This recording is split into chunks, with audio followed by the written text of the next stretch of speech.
Liam wakes with a start, disoriented in an unfamiliar room.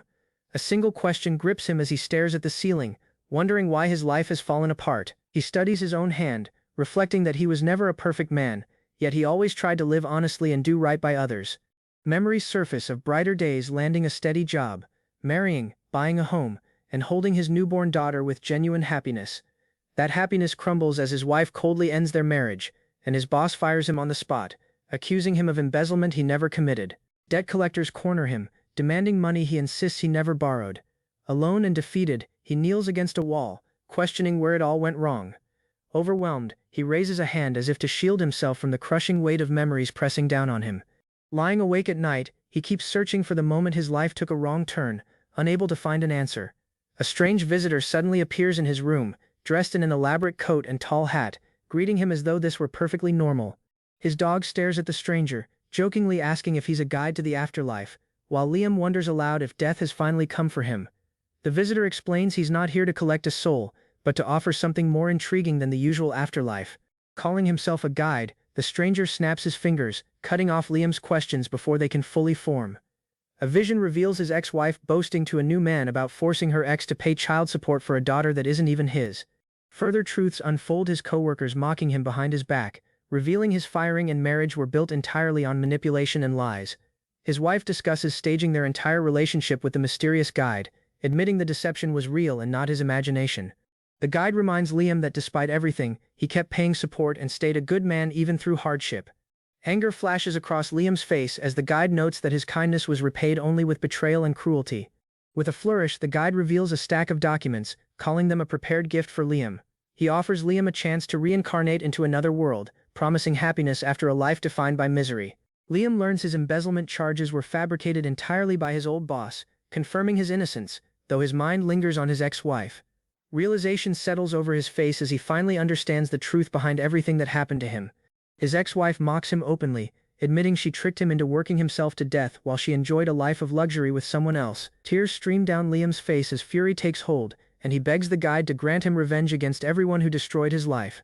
The guide refuses, insisting that revenge isn't an option, and that Liam's only path forward is a peaceful, happy second life instead. Determined to get his way, Liam declares he'll do whatever it takes, so the guide relents and allows him to choose the world he reincarnates into. The guide promises him a life of guaranteed happiness, extending a hand toward him as he lies curled beneath the blanket. A world is presented featuring intergalactic nations, advanced science and magic, one where humans live long enough to fully enjoy every worldly pleasure. Bitterness creeps into his thoughts as he decides that honesty only ever hurt him, and that from now on he'll look out for no one but himself. His resolve hardens further, rejecting the idea that the meek inherit anything, and declaring he wants to become evil and crush others beneath him. The guide suggests being reborn into a powerful noble family, explaining that despite advanced technology, this world's nobility still rule through feudal power. Liam agrees to become a count, vowing to trample over others and push evil to its absolute limit in his next life. He states plainly that he intends to enjoy this next chance at living, and the guide agrees that he will. The scene shifts back to Liam waking in his bed, revealing this entire reflection as the memory of how he became an evil lord. The guide bursts into laughter, telling him his suffering is nothing special, since misery like his is common throughout this world. A vision shows his ex-wife casually telling her affair partner that she's finished having fun and it's time to end their arrangement. The guide reveals she was the true architect of his suffering, admitting she enjoyed watching a good man's life collapse for her own amusement. The affair partner suddenly turns on her too, declaring their little game over and demanding she prove how far she can fall. He threatens to expose her role in embezzlement and the divorce setup, warning her that fighting back will only destroy her further. Confronted by her lover's betrayal, she realizes he's discarding her the same way, despite once claiming he loved her. Desperate, she begs him not to leave, insisting she'll do anything, while he coldly rejects her, saying he's no longer interested. The guide watches gleefully as her ex mocks her naivety, forever trusting someone like her, savoring her reaction to the unraveling betrayal. The guide taunts her further, pointing out that she was the one who abandoned her husband and deceived him long before his death, leaving her no room to play victim. Laughing at her unraveling composure, the guide marvels that even now her mind drifts back to the ex-husband she once betrayed and destroyed. The guide reveals that Liam's dying wish was vengeance against her, declaring it far too late for her to ever find happiness again as she collapses in despair. Satisfied with her ruin, the guide turns attention to Liam's soul, planning to send him into a world built on cruelty, where human life holds little value. Relishing the uncertainty of what Liam will become, the guide savors the coming mixture of hatred, regret, and anger as fuel for endless amusement, calling reincarnation nothing but sweet words used to lure a fool. The guide departs to prepare carefully for how best to enjoy Liam's unfolding story. Weighing the options for his next life, the guide considers raising him to great heights first, just to enjoy watching him fall from the very top. Delighting in the plan, the guide hopes to watch Liam grow to hate her, spiral into despair, and ultimately meet a devastating end. With a burst of light, the guide sends him off, promising that a longer lifespan will only mean more time for future suffering. The next scene opens inside a lavish bedroom, marked with an unfamiliar emblem, hinting at Liam's new and much grander surroundings. Liam awakens as a child, stunned to realize the guide's promise was real, and that he has truly been given a second chance at life. Catching his own reflection, he learns his new identity, Liam Sarah Banfield, and takes in the unfamiliar world around him. Liam narrates that he was born into the Algrand Empire, an interstellar dynasty ruled by House Alboredo, as heir to a count who governs an entire planet. Reveling in his newfound freedom, he decides that a life of noble excess and self-indulgence suits an evil lord perfectly. A mysterious letter suddenly arrives, revealing itself as support sent by the guide's proxy, leaving Liam confused about its origin. His parents, Darcy and Cliff Sarah Banfield, appear before him, establishing his place within the powerful ruling family. Time moves forward as his family celebrates his 5th birthday, with warmth and celebration. His father stuns him further by announcing that his birthday gift is the entire Banfield family estate and title, placing him in charge of the fiefdom. The guide's proxy appears, gifting him a customizable maid robot, leaving Liam questioning whether this strange being is truly serious. Told he can freely customize the maid's appearance, Liam hesitates, unsure exactly what he's supposed to do with this bizarre new power. Excited by the customization options, Liam realizes the noble house is footing the bill, prompting him to select every high-performance internal part available for his new maid. His father approves proudly, joking that children naturally gravitate towards certain features, while Liam freezes upon discovering the maid possesses libido processing capability. Thrilled by his discovery, Liam declares the maid robot the perfect gift, reasoning that unlike people, a machine could never betray him, all while his parents are conveniently out of the picture. His mother interrupts, pleased the robot will look after him, remarking that his parents can finally leave without worry now that Liam has proper care. His parents announce they're relocating to the Empire's capital, having purchased a manor there, but first require Liam's signature to formally hand over control of the fiefdom. Reading further, Liam notices a yearly allowance clause meant for his parents, deciding to shrug it off despite being left with the entire estate. Internally, Liam reflects that his kind, unsuspecting parents are essentially handing their wealth and status to what amounts to a total stranger. With a smirk, he considers tossing them some spending money, viewing the arrangement as an act of pity rather than fairness. Signing the documents with a satisfied grin, Liam privately admits he's stolen everything from his oblivious parents without them realizing it. Grinning wickedly, Liam vows to push his villainous ambitions to their absolute limit from this point forward. In the distant past, humanity lived under the rule of artificial intelligence, answering to machines instead of governing themselves. That era ended when humans revolted, tearing down their AI overlords and founding an empire built on human authority alone. Centuries later, a mother stared down at a planet from her shuttle, irritated that she had given her infant son nothing more than a doll as a birthday gift. Aboard a lavish cabin, she sipped her drink and admitted she felt nothing for the child, brushing off any responsibility toward him. Her husband pressed her about the Empire's reaction to their plan, worried that abandoning their son might draw unwanted attention. She dismissed his concern, confident that no one paid attention to what happened in a remote fiefdom, certain their son would eventually inherit the burden and vanish just as they had. Years passed, and the boy, now 5, sat alone on his family's estate, having been handed full control of the Banfield territory by his parents. He mused proudly that he had become not just a nobleman, but effectively a king of his own domain. A butler entered and addressed him formally, acknowledging that beyond these walls, Liam was an unremarkable figure. Within his fiefdom, though, his word was absolute. Liam sat up eagerly when the butler announced a delivery had arrived, ordering it brought in at once. A maid robot stepped forward and introduced herself as Amagi, his new caretaker, greeting him with practiced politeness.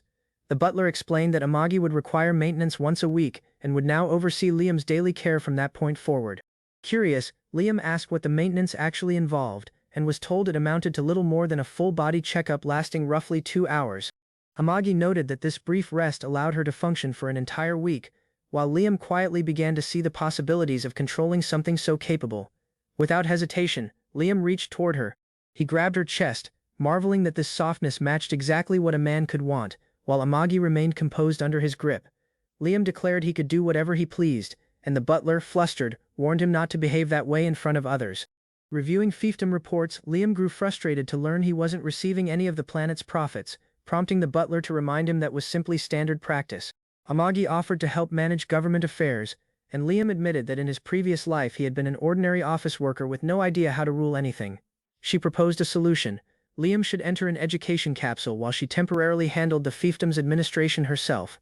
The butler exploded in protest, insisting Empire law strictly forbade granting AI any real administrative authority. Amagi maintained that with Liam still lacking the knowledge to govern properly, her proposal remained the wisest path forward. Facing pressure from both sides, Liam ultimately chose to defer to her judgment on the matter.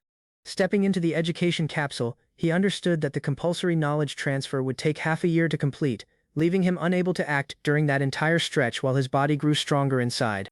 Brian ordered the capsule prepared, and Liam formally handed fiefdom management over to Amagi for the duration of his absence. Brian protested that leaving an AI in charge invited scandal, but Amagi insisted the step was necessary regardless of the risk. Liam reasoned that he needed real knowledge before he could properly oppress his subjects and drain them with taxes, since his child's body offered him no other options. Amagi assured him the arrangement would only last a short while. She promised to keep her involvement quiet and unnoticed for the time being. At a local bar, townsfolk speculated that the change in lord would be used as an excuse to raise taxes yet again, noting bitterly that their new ruler was barely 5 years old. One recalled how brutally their accounts had been drained under the previous lord's father, while children nearby smiled as if remembering something entirely different. A patron shouted in anger, demanding to know if the nobility saw them as nothing more than livestock to be milked. Others slumped over the counter, muttering that hoping for change was pointless, even if it wasn't entirely impossible. 2 years passed, and Brian noted that Liam had now held the fiefdom steadily throughout that time. He recalled that Liam's predecessor 2 generations back had rather unusual tastes. Brian reminisced about serving Liam's great-grandfather, Alistair Sarah Banfield, a wise and capable ruler, before things declined sharply after his retirement. He noted that Cliff, Liam's father, had repeated the same excess and debt before fleeing to the capital planet. Liam admitted he had never once left the manor until that day, prompting Amagi to ask why he'd summoned Brian. Brian explained that the manor contained its own exercise facilities, which was why Liam had never needed to venture outside during his education. Curious, Liam had stepped out briefly, only to be struck by the sight before him. He blurted out that the building's design was absurd and mortifying, while Brian insisted it simply had a distinctive flair. Ignoring the flattery, Liam ordered every manor demolished and a new one built to his own taste, leaving Brian visibly relieved that his master's preferences seemed refreshingly ordinary. Liam declared he would simply fire every servant who did no real work, prompting Amagi to ask what would happen to those still caring for his other manors and vacation villas. She urged him to hold off demolishing the new manor for the moment, and suggested finding fresh employment for the displaced staff first. Liam questioned why she agreed with demolishing his home in the first place, and Amagi explained it would lower upkeep costs, though preparing a suitable replacement would take time.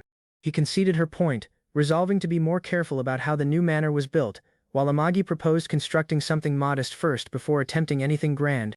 Reviewing the fiefdom's forces, Liam was startled to learn the Count's army technically numbered 30,000 battleships, though Amagi clarified that figure only applied if the fleet were fully reorganized, and questioned whether they even had the funds for it.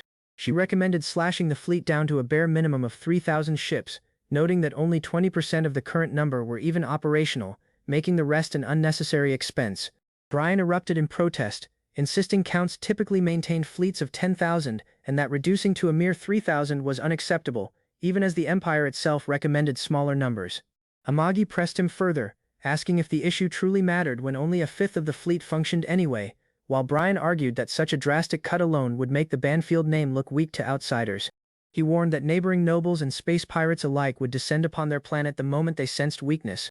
Amagi countered that maintaining an outdated, poorly trained force was worse than building a smaller but capable one, noting that even 100 pirate ships would currently require 1,000 of their vessels just to repel. Liam sided firmly with the cuts, stating he had no use for soldiers who contributed nothing, leaving Brian visibly panicked at the decision. He grumbled that 24,000 broken-down battleships were nothing but a vain, useless display, while Amagi confirmed she would proceed with reorganizing the military accordingly. Brian pleaded that Liam should be directing the AI rather than being led by it, warning that rival houses would see this as proof the Banfield family's influence was fading. Liam asked whether the fleet could eventually return to its former size, insisting he wasn't trying to abandon their military altogether, and challenged Brian to offer a real alternative instead of simply complaining. He outlined a plan to expand the forces later as finances allowed, retraining the remaining troops into a smaller but genuinely elite unit worthy of account, leaving Brian quietly impressed by his master's reasoning. Liam ordered Amagi to proceed with the reorganization, declaring that a fighting force actually capable of combat mattered more than empty numbers, and vowed that a true military worthy of him would come in time. He told Brian to tolerate 3,000 ships for now, promising to eventually surpass 30,000, then asked if there were any remaining complaints. Brian admitted Liam's decisiveness reminded him of Alistair himself, and withdrew his objections entirely, while Liam, satisfied the matter was settled, asked Amagi to carry him. Brian groaned in exasperation, begging Liam to stop having Amagi hold him while he openly groped her chest in front of others. Riding along in her arms, Liam reflected grimly that the more he learned about his fiefdom, the worse its true condition appeared to be. Amagi returned from tax collection with nothing but scraps, and Liam raged that no matter how hard he squeezed the people, he couldn't extract real money from empty pockets. He fumed that his fiefdom remained an obsolete backwater despite everything, admitting bitterly that their lives here were already worse than his old world in Japan, even though he'd expected to be reborn somewhere advanced with magic and technology, in an empire where wars were fought between laser-armed starships. Amagi suggested letting the fiefdom grow naturally at its own pace, but Liam demanded to know why he couldn't simply force it to develop faster. She explained that using artificial intelligence too aggressively was restricted under imperial law against over-reliance, and that pushing development too hard would only drain more time and resources than it saved. Frustrated, Liam wondered if his parents had simply dumped this miserable fiefdom on him through some elaborate trick. Amagi assured him that with taxes used properly, real results would appear within 10 to 20 years, though Liam groaned at how dire the Banfield fiefdom's current state truly was.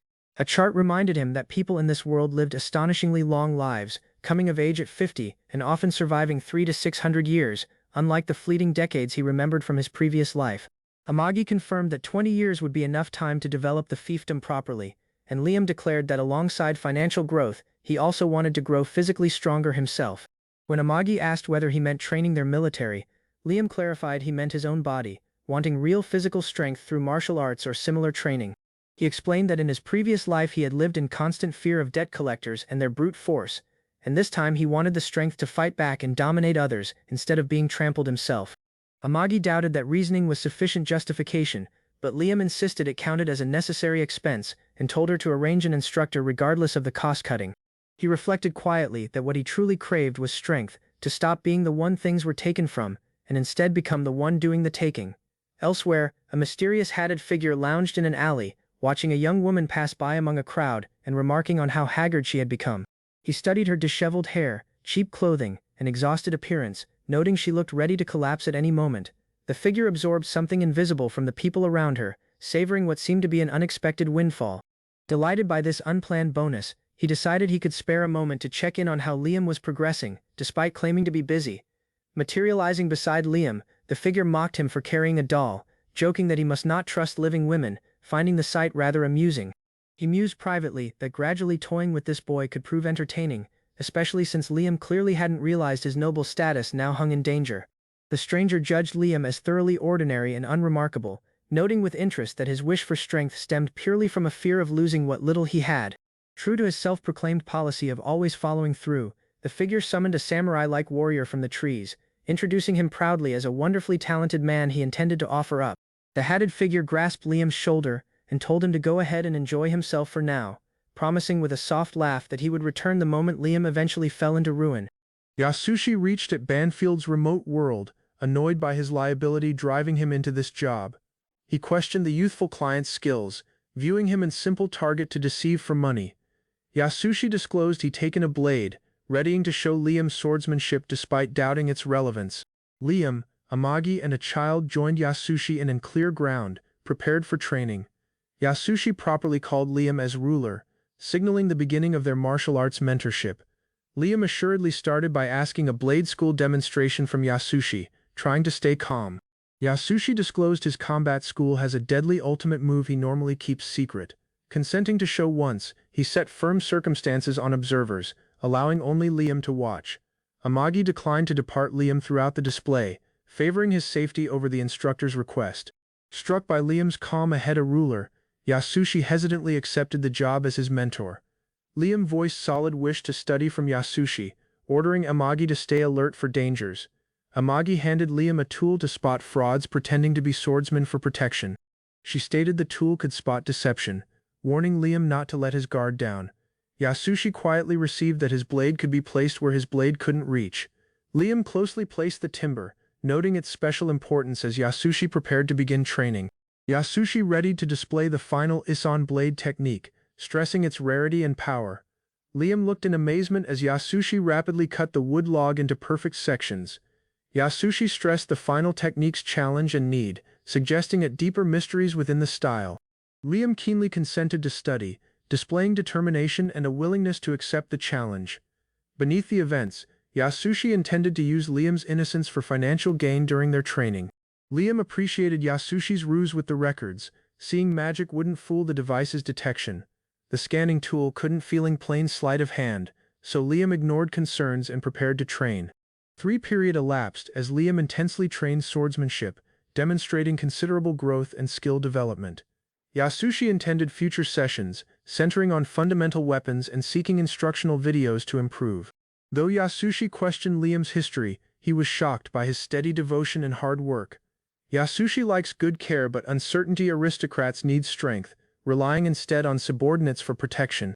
Amagi fears about the doll monitoring Liam, showing her careful stance despite her maid role.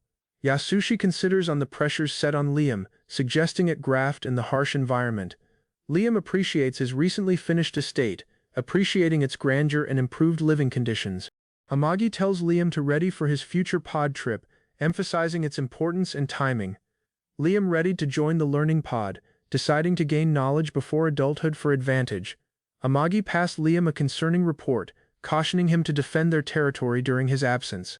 Liam commanded the individual liable for filing the dubious file to be brought before him. A slick figure reached, saying the file's costs were necessary, trying to justify his actions. Liam studied closely, disturbed by the man's excuses but prepared to uncover the truth behind expenses. Amagi verified the figure performed fraud, revealing suspicious spending hindering territory development. Liam silently called the figure a crooked administrator, unimpressed by his arrogant smile and lies. Shocked, Liam uncovered more crimes, increasing his doubt about the man's corruption and deceit. The figure cautioned Liam not to believe the doll, saying such alerts led to past downfalls. Liam weighed the man's claims but stayed doubtful, aware the doll's perspective was limited. Liam faced the crooked figure, wondering him coldly about killing his subordinates for crimes. The figure uneasily stated several guilt, begging Liam to stop before things escalated further. Liam blamed the figure of making people to hurt to cover his embezzlement and crimes. Liam forcefully recalled him of his own cruel history, silencing the man with force. Liam covered the figure with spray, readying to restrain or incapacitate him decisively. Amagi softly looked on Liam, uneasy about his mental and bodily state after the confrontation. Liam remained quietly, weighing his rage and resolve after handling the corrupt man's greed. Liam promised to Amagi he could penalize each crooked official responsible for suffering and injustice. Amagi quietly stepped in, requesting Liam to surrender his sword and reconsider his next actions. Liam paused, shocked by Amagi's demand, detecting a deeper reason behind her calm words.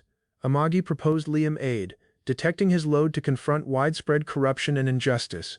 Liam understood numerous crooked authorities exist, acknowledging executing all would cause serious social problems. Amagi advised assuming over tasks from crooked authorities, despite the difficulties and consequences of control. They chose to place monitoring AI to watch corruption, improving oversight without excessive risk. Liam intended to appoint about 30 attendant staff to remain at the mansion and monitor closely. Liam demanded on depending on reliable partners, rejecting Amagi's concern about using AI too much. Amagi received his decision silently, knowing Liam's strong trust in his close aides. She pledged to organize all things essential to implement Liam's surveillance and control plans promptly. Liam, displaying weakness, stated his wish to avoid opposition and maintain loyal support only. The scene closes with an outside scene, suggesting at the complicated public society Liam must navigate. Reports circulated in the bar that the youthful lord killed a corrupted official recently. Locals questioned the lord's strength, teasing about his youth and day job as a cleaner.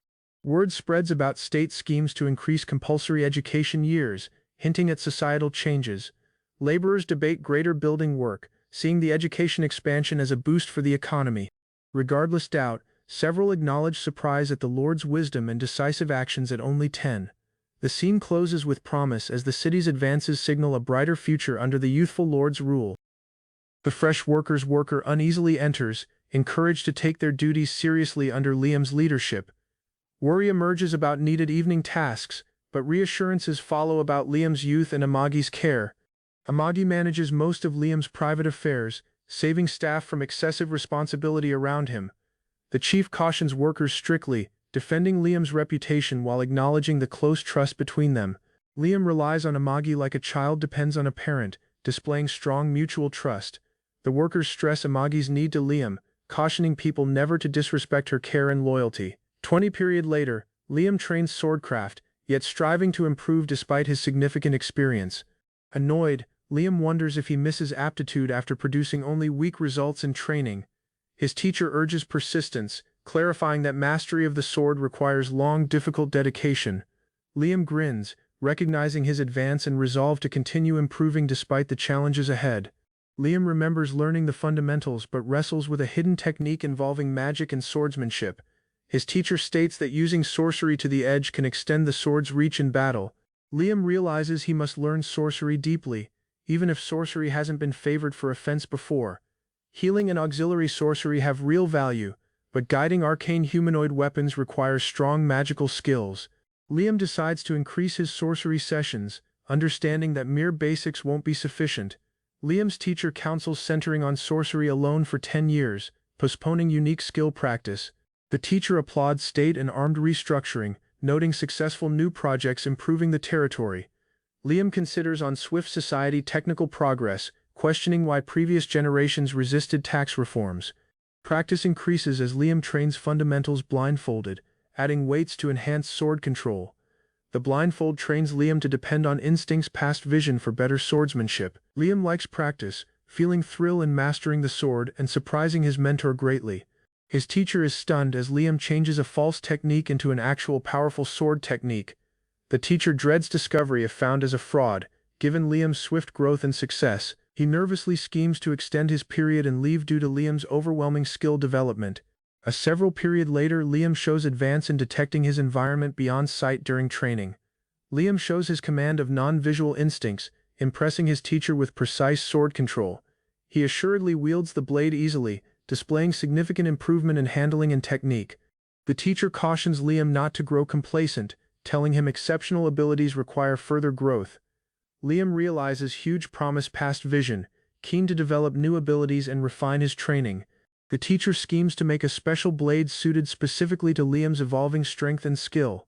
A concerned figure meets monetary pressure after realizing how quickly Liam adapts and improves skills. The figure schemes to make a ultra-heavy sword to slow Liam down temporarily. Rather, different strategist suggests value of an old mobile knight to train Liam effectively. The group discusses fixing the obsolete machine, weighing between the old model and the latest technology. The chief insists on preparing the aged mechanized unit for Liam's training to buy critical time. The fixed group discusses that the aged mechanized unit is no longer in production and requires time to fix. Though obsolete, the 24-meter model's solid frame renders it a tactical choice over newer models. Yasushi insists on enhancing the unit into a final unit tailored for Liam, disregarding cost. Amagi states employing a current unit is more sensible and economical due to custom modifications. Yasushi requires changes for Liam's advantage, emphasizing he must operate manually without relying on assists. Amagi hesitantly agrees to finance costly fixes, favoring Liam's training over relying on weapons technology. A person wonders Yasushi's blade command and uncertainty the authenticity of his recorded achievements and strength. Amagi fears about financing limits but decides to keep the costly restoration despite financial uncertainty. She begs for Liam's security, devoting personally to restoring the broken mobile knight for his protection. Liam recognizes Amagi's coming, readying for her aid and ongoing his practice and upcoming challenges. Liam insists on employing the aged mechanized unit. Amagi cautions him of its dangers, but agrees. Amagi honors Liam's choices, deciding to believe him while assuming a walk around the mansion. Amagi and Liam stroll apart, reflecting silently amid the mansion's peaceful and sprawling gardens. In a busy tavern, locals enjoy new hires and growing business, showing community prosperity. Liam wrestles with heavy duties and burden, remaining busy despite the cheerful environment around him.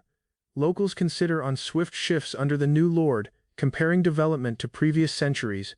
Liam's quiet nature surprises people, his unexpected interest with dolls intrigues his attendant. Regardless doubt, locals enjoy, showing strong community support and satisfaction with the lord's leadership. The rebuilt aged mechanized unit stands tall, gleaming under the sun, symbolizing renewed hope. Liam is astonished by the unit's state, struck with the standard of the fix work. Nias Carlin, an expert engineer, states the difficulties met maintaining the classic but reliable model. Senior engineers sense sentimental working on the unit, appreciating its historic significance and sturdy build. The unit misses help features, requiring high manual skill, but confidence in Liam's ability prevails. Nias asks Liam to her room to debate the mechanized knight's systems and operation in detail. She offers to explain all things, but asks Liam study personally because he will pilot the unit. Liam hears closely, his focus tightens as the need of learning the controls becomes clear. Liam silently questions Nias's devotion, wondering her motives but suspects she is only joking. Nias and Liam ready to join the cabin jointly for hands-on practice with the mobile knight. The cabin is roomy, enlarged employing space magic, matching modern models despite lacking assist functions. Liam likes the seat's comfort, specifically made with premium fabric to support the pilot's body. He appreciates the mechanized knight's dark armor, appreciating its sleek and powerful aesthetic appearance.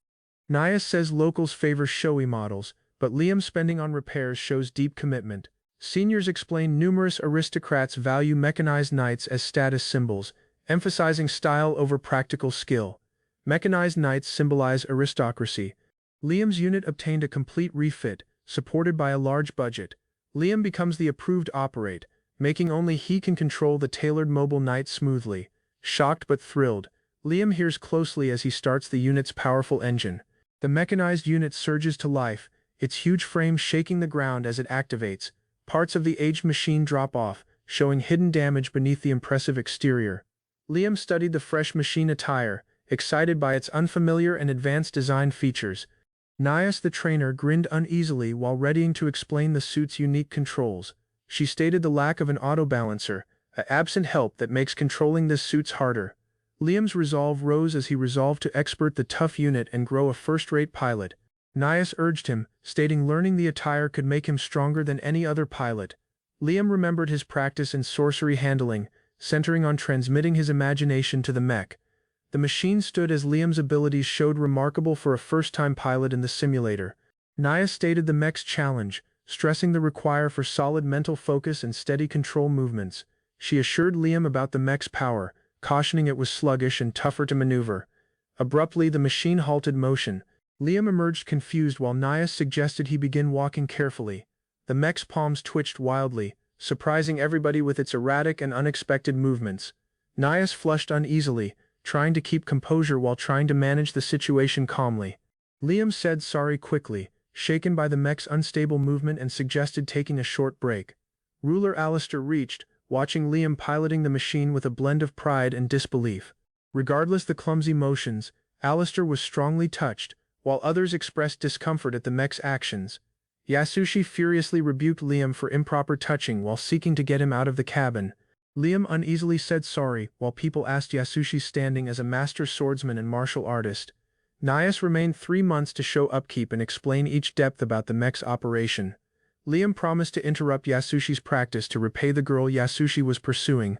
Alistair studied Liam's hard practice, seeing his progress and advising not to overexert himself. Yasushi readied several shots, prepared to challenge Liam's swordsmanship with a serious test. The shots rained down heavily as Liam remained steady, enduring the intense concentrated barrage. Yasushi taunted Liam's will, saying no top-tier swordsman could handle such a challenge easily. Liam focused strongly, trying to depend on heightened senses to maneuver his sword skillfully.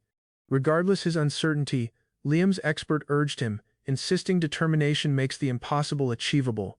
Liam lifted his blade, readying to stop the intense attack with precise timing. He understood the method needed sorcery combined with swordsmanship for a powerful magical defense. Yasushi stared, shaken by Liam's rising ability and sudden mastery of the technique. Yasushi stated he had little more to show, recognizing Liam's readiness for independent training. Liam keenly asked more practice, motivated to improve and willing to accept challenges ahead. Liam asked a test to test the bounds of his hidden blade technique under Master's watch. Urged, Liam readied keenly while his expert pledged to have detailed training logs ready soon. An unknown person in a dark attire and cap observed Liam from a distant rooftop. She appreciated how Liam had grown, curious about what he had gained from a swindler. Abruptly, the figure's peace was shattered by close rolling logs crashing towards her unexpectedly. Liam modestly received credit, remaining he hadn't yet reached his master's true skill level. The unknown lady asked how Liam's unexpected strength growth had caused such a situation. Yasushi sensed lesser, confessing Liam exceeded his skills far sooner than he ever had. He voiced his worry of Liam's aptitude and his unsuccessful effort to build a dojo. Liam sensed fortunate to have gained from a fine instructor and developed his territory immensely. The unknown figure understood Liam's thanks and strength, deciding to reconsider his plans quietly. The unknown figure reflected on his unsuccessful attempts to make Liam resent and hate him strongly. Watchers noted that Liam's domain lacked luxury, guarded only by an aging steward and a doll. Locals were shocked that Liam lived merely regardless his strength, lacking traditional servants or luxuries. Liam boldly disclosed his territory's growth, stressing freedom over exploiting the poor for wealth. He stated his tactics of rising his locals rich first, rather of squeezing them dry. The unknown figure reflected on Liam's approach, admiring his wish to frame up a head tearing down. He contemplated driving ladies to enter Liam's harem, thinking it could strengthen Liam's territory. The figure taunted Liam's ideas, labeling them poor and narrow, exposing his true twisted mindset. He pictured situations where devotion could be tested by kidnapping or betrayal of love. Certain Liam could appreciate such disorder. The man plotted to create emotional turmoil intentionally. Liam weighed recruiting armed personnel near retirement to strengthen his private battleship's troops. Regardless uncertainty, these troops were expert professionals and graduates of a prestigious military academy. The unknown figure approved, viewing the troops as promised seeds for future rebellion. Both plotted to value the fresh recruits to frame a faithful and major fighting force. The figure, remaining disturbed but grateful, chose to depart for a while, pledging to return. Liam remained silently in the firm, recognizing mid-40 period had passed amid his steady responsibilities. The attendant announced Engineering Commander Nias Carlin's coming, sent to assess the avid machine's state. Liam suspected Carlin's courteous question hid a hidden effort to sell the factory's weapon designs. Liam pondered why Carlin journeyed rather of reaching richer clients, trusting local stability aided negotiations. They inspected the Avid's output data, seeing high expenses, design flaws, and mediocre royal standing. Attendant described the Third Arms Factory's quality and rivalry. Liam chose to hear her insights. Lady Nias Carlin stepped in, properly greeting Liam. Her assured manner and professional demeanor disclosed expertise. Nias assessed Liam's attire violating regulations ahead, showing her primary motive of trading modern weaponry. She described the 7th Factory's elite battleship offers, showing full models of complex warship designs. Liam weighed price versus output, seeing ranked classifications justified the higher price for elite vessels. Attendant stated extra levy duties for Imperial weapon purchases, prompting Liam's reconsideration of acquisition costs. Nia stressed better agility and output levels, asserting her factory's ships outclassed all other models. Liam faced Nias about her factory's inspection failures, wondering if output issues masked design flaws. Nia's full reviewer's complaints, high expenses, small sizes, poor aesthetics, cheap interiors led to rejection. In urgency, Nias pleaded for Liam to buy her vessels on financing with reduced prices. Liam debated reaching the Third Arms plant regardless the estate's debt and limited purchasing power. Nias grew desperate, visibly upset, seeing the pressing monetary stress they faced from the debt. She stated the ship's design and interior were awful, tight, and badly weighed for its crew. Liam concentrated on the worth of low manufacture price and maintainability, rejecting superficial design complaints. Nias pleaded seriously for Liam to buy vessels from her, displaying weakness amid the deal. Nias playfully attempted to seduce Liam, but he remembered agonizing memories from a history life. Liam admitted his absence of concern, disappointed by Nias's insistence and her teasing behavior. Amagi argued for purchasing 300 vessels, stating the lasting value justified reducing earlier order quantities. Nias gratefully received the deal, pledging immediate shipment regardless Liam's cautioning about design flaws. She demanded on preserving economical plans while proposing cosmetic advances to interiors and appearances. Liam harshly condemned Nias, urging her to understand the customer's view for future progress. The attendant consoled Nias, recognizing the inspector's severe opinions and the inevitability of their decision. Nias boldly announced trading 300 vessels, regardless worries about how her superiors would react to changes.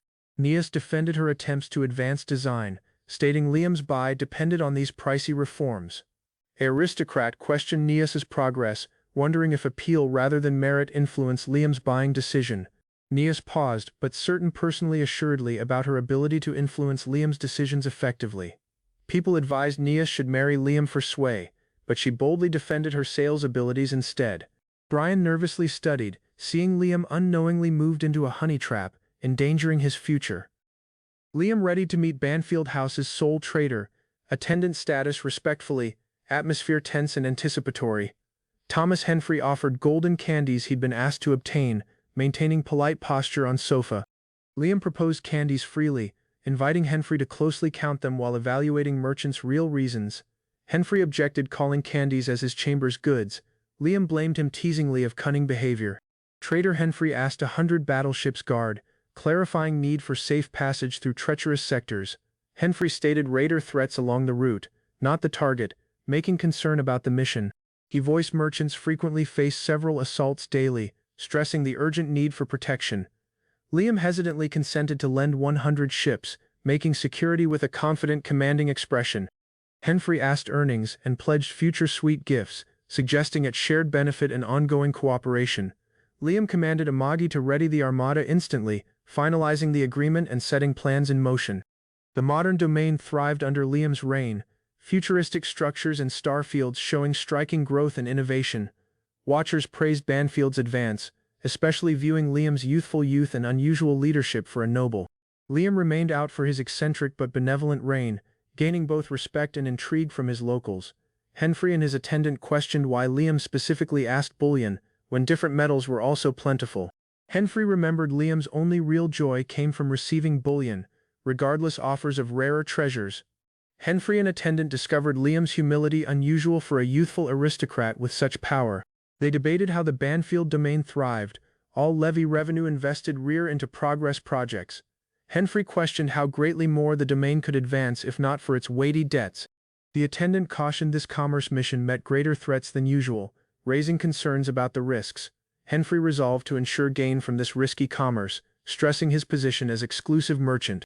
Liam lightly displayed stacks of bullion ingots, provoking envy and suspicion among his guests. He verified that only bullion could genuinely be named a loot, emphasizing its unique value. The attendant stated gold's rank as a sign of riches, an immutable and precious metal. Liam voiced approval in gold's immutability and scarcity, showcasing its overt symbolism and material worth. The steward tested Liam, seeing mithril and different ores surpass gold in value and rarity. Liam stated awareness of mithril's scarcity, yet demanded bullion still brought him greater satisfaction. The attendant stated mithril's appeal amid women, but Liam remained unmoved by its fashion appeal. Brian argued gold's special meaning and historic superstition made it more unique than different valuable metals. Liam explained gold's intended value as money, directing Brian to handle the bars for finance. Hesitantly, Brian consented to manage the bullion, regardless his main duties usually being that of a butler. Liam reflected that accepting bribes aided, but his domain yet lagged beneath more expanded regions. He observed the town's style was disappointing, regardless statistical progress since inheriting leadership. Liam proposed investing in style and entertainment, thinking looks could stimulate demand and advance the domain.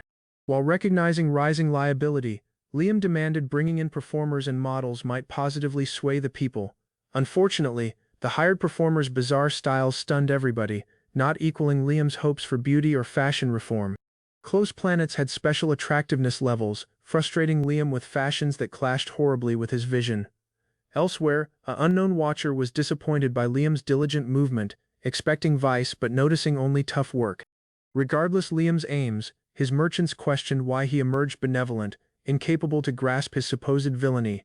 The watcher, troubled by strain, resolved to ruin Liam's domain, seeing it as a lost cause. Intent on disorder, the watcher noticed Cosmos raiders nearby and looked forward to Liam's downfall. Raider Captain Goaz reveled in ruin and disorder, watching explosions while enjoying his drink. A underling asked the captain's cruelty, only to be penalized rapidly for daring to interrupt Goaz. Goaz murdered the staff worker without uncertainty, stating his absolute authority with cold, brutal dominance. The raiders celebrated their effective raid, boasting about their simple triumph and the precious loot they gained.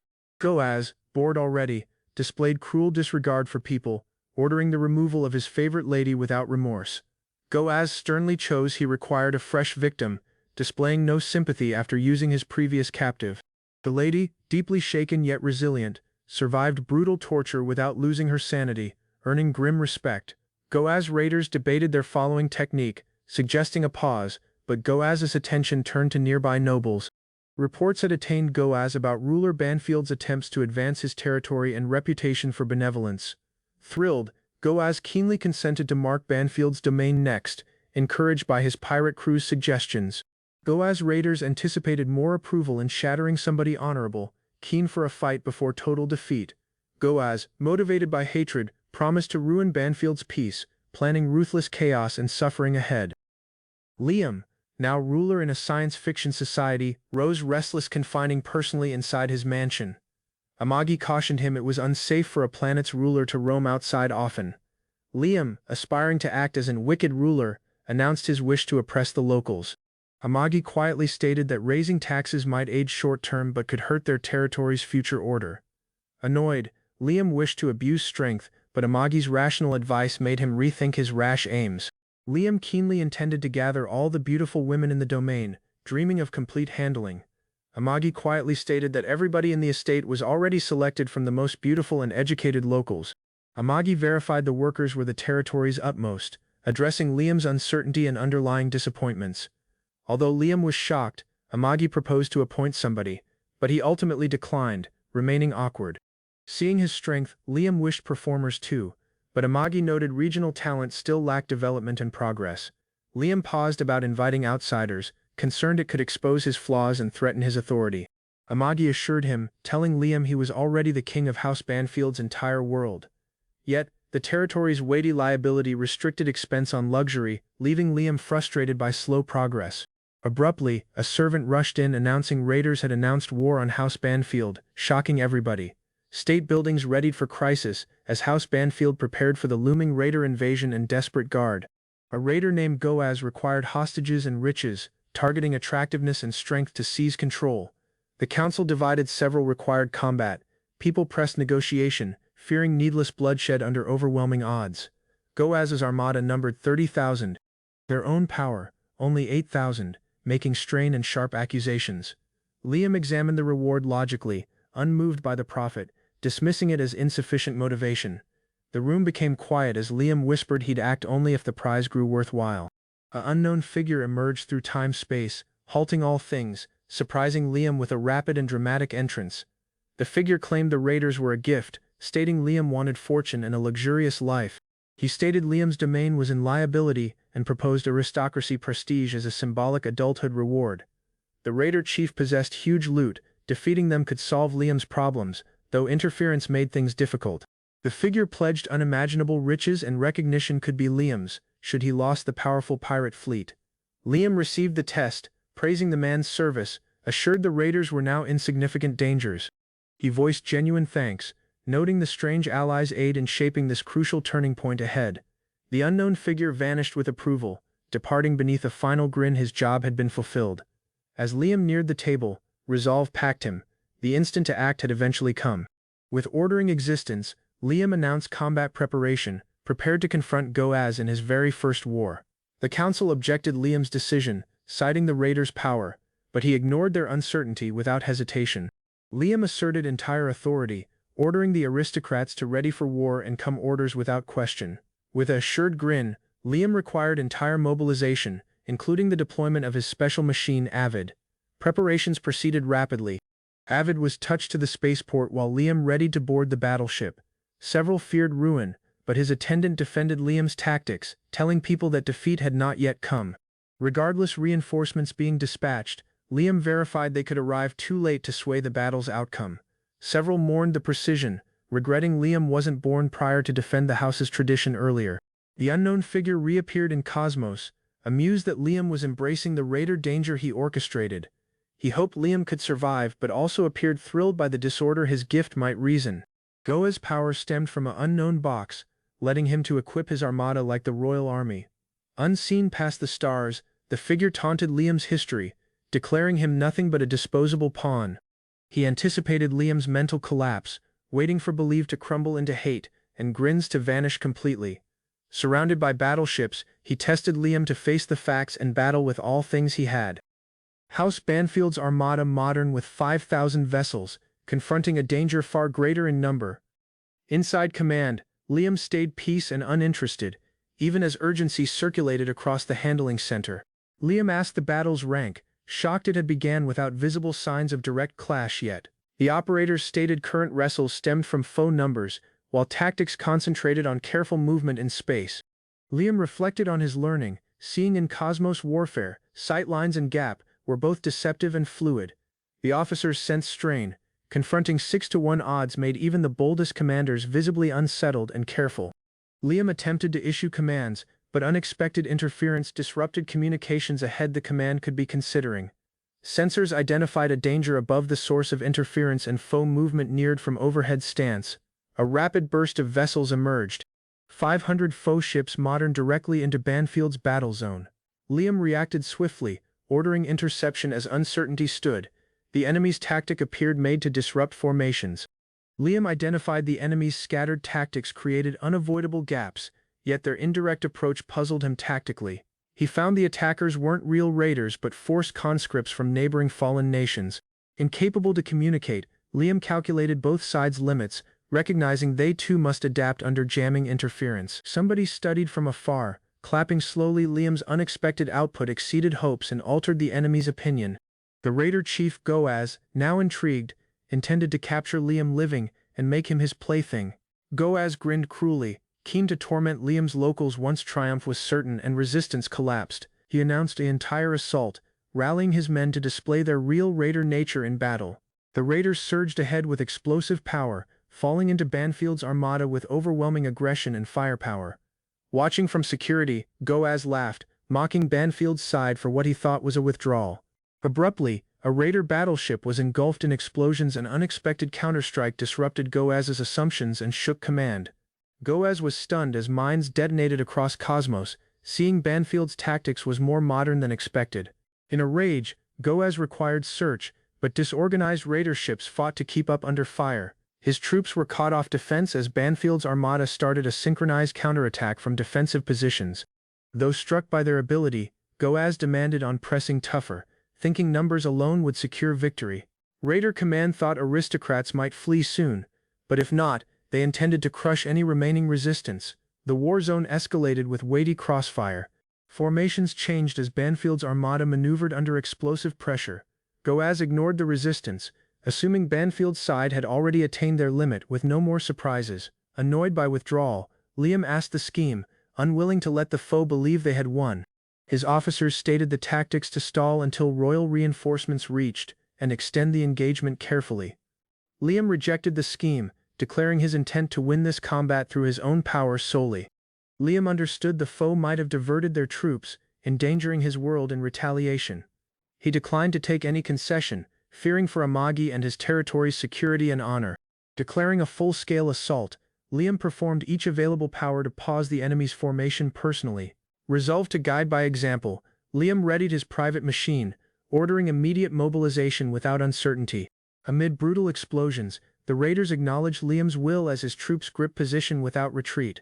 The foe commanders looked in uncertainty as Liam's armada forcefully pushed forward, despite overwhelming odds. A single mechanized unit surged forward, attracting focus as it pierced through the scattered battlefield wreckage. Panicked, the foe captain commanded each mechanized unit and personal guard to intercept the oncoming machine. Liam, fully resolved, charged through foe lines in his avid, disrupting their formation with rash speed. Explosions engulfed the war zone, as Liam's mechanized unit penetrated strong, confirming his fearless solo sortie had begun. He displayed striking power in his mechanized unit, attracting attention and admiration from the military officers. Regardless his youthful youth, his power came from relentless practice and early body enhancement programs. Once deserted by household, He now guards a delicate border built with his own hands.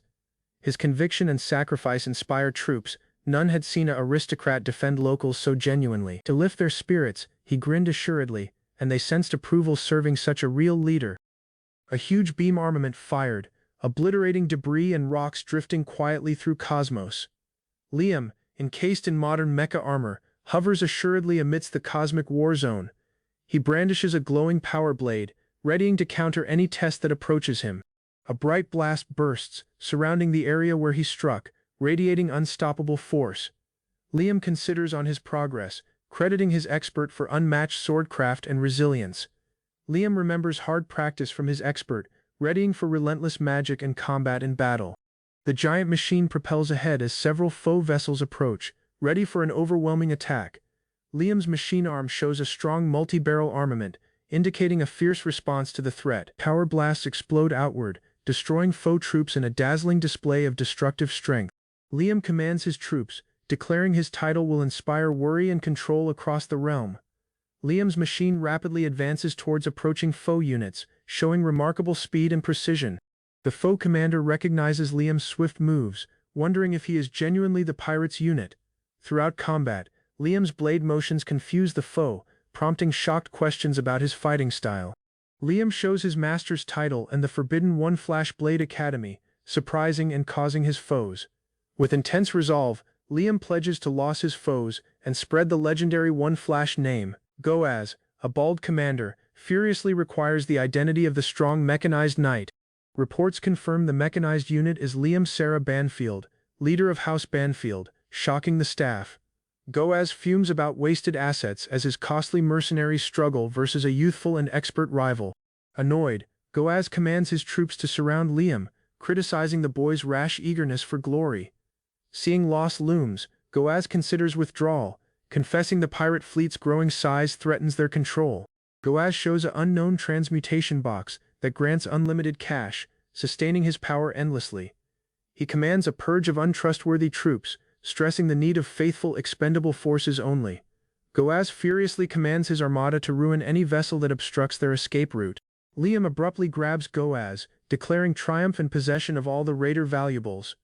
Liam's troops ready to chase the retreating raiders, resolve to halt their escape at all costs. The armada gets commands to ruin all foes completely, launching into a coordinated space assault.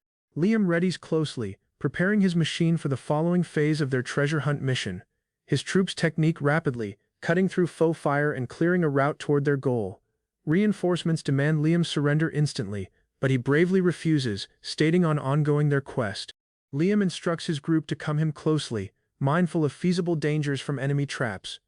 Liam and his group join the foe base, shocked by how clean and orderly it looks. They advance cautiously, swiftly spotting and engaging an unseen foe hiding inside the base's corridors. A raider in stealth armor shows personally, impressing Liam with the unusually costly equipment for pirates. Liam speculates about their riches, showing anticipation to discover what valuables the raiders have unseen. Abruptly, raiders ambush from beneath, trying a surprise assault as Liam momentarily lowers his guard inside. Liam's group cautions him to remain careful as foes close in from all sides within the base. Abruptly, with rapid precision, Liam slices through attackers, clearing the zone with his blade. His partners ask his bold advance, but Liam insists on ongoing towards their objective forward. Meanwhile, far watchers witness Liam's unexpected power and combat ability, expressing disbelief and shock. Foes question the legendary blade school, thinking it a sham, but Liam's strength proves true.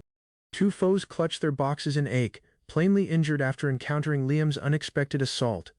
A shadowy person chooses to intervene, hesitantly providing assistance despite typically avoiding direct involvement.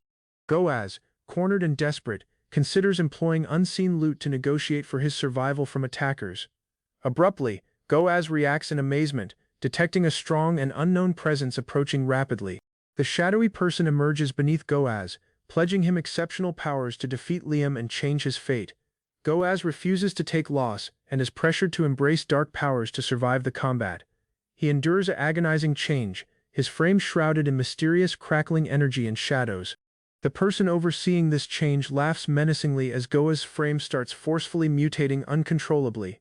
Empowered, Goaz declares personally greatly solid, his frame glowing with newfound energy and confidence. His skin becomes hard like adamantite, leaving him fearless and prepared to confront Liam head-on. The unknown person confesses overusing their powers, creating Goas nearly invincible against Liam's attacks. A tiny ethereal dog-shaped spirit silently trails the person through an empty, dimly lit corridor. The spirit curiously inspects the transmutation box, detecting its importance and arcane energy nearby. Liam warmly embraces the spirit, displaying a strong bond and shared belief between them. The spirit leads the way towards the transmutation box, prepared to defend and guide Liam. Liam notices an unknown tail in the darkness and wonders his guards about a feasible dog sighting. He uncertainty the lifeform sensor readings but wonders if somebody placed a combat attire on the dog. Remembered memories flood rear of his faithful pet from a history life, who never betrayed him. Liam confesses he had forgotten about the dog until this instant, rekindling aged feelings. Resolved to defend it, Liam decides to investigate closely and safeguard the dog once discovered. Liam finds a golden box, boldly saying it as his while showing his affection for bullion. He urges his group not to drop beneath as he swiftly moves forward, eager to explore. Liam discovers unseen doors beneath a wall, showing hidden passages within the building. The group finds a loot room packed with various valuable artifacts and chests. Though striking, Liam says the loot is scarce, but a katana amid the items catches his focus. Liam keenly chooses a high-value katana from the loot room, thrilled to claim it as his own. Abruptly, his guards disrupt with an pressing emergency report, indicating immediate danger nearby. Liam's group reports combat and foe identical to Goas, whose bullets are mysteriously repelled. Advising withdrawal is ignored as Liam commands his troops to advance regardless the escalating risk. Abruptly, foe troops launch an intense counterattack, trapping Liam's group inside an hostile ship. Goas emerges happily menacing to play with his opponents, exuding confidence and malice. He forcefully charges, taunting the troops to engage while Vivid forcefully at their armor. Goas requires his minions capture Liam so he can confront him personally in combat. Liam's troops notice their assaults have no effect on Goas's fresh augmented frame, making alarm. Their priority shifts to evacuating Liam safely, departing the battle beneath to defend their chief. Goas mocks the troops, readying to unleash his entire destructive strength on them. Abruptly, Liam launches a strong counterattack, catching Goas by surprise and shattering his initial frame. Liam realizes his blade is useless versus Goas but remains assured in his toughness. Goas furiously requires to know Liam's identity as the battle increases, signaling recognition.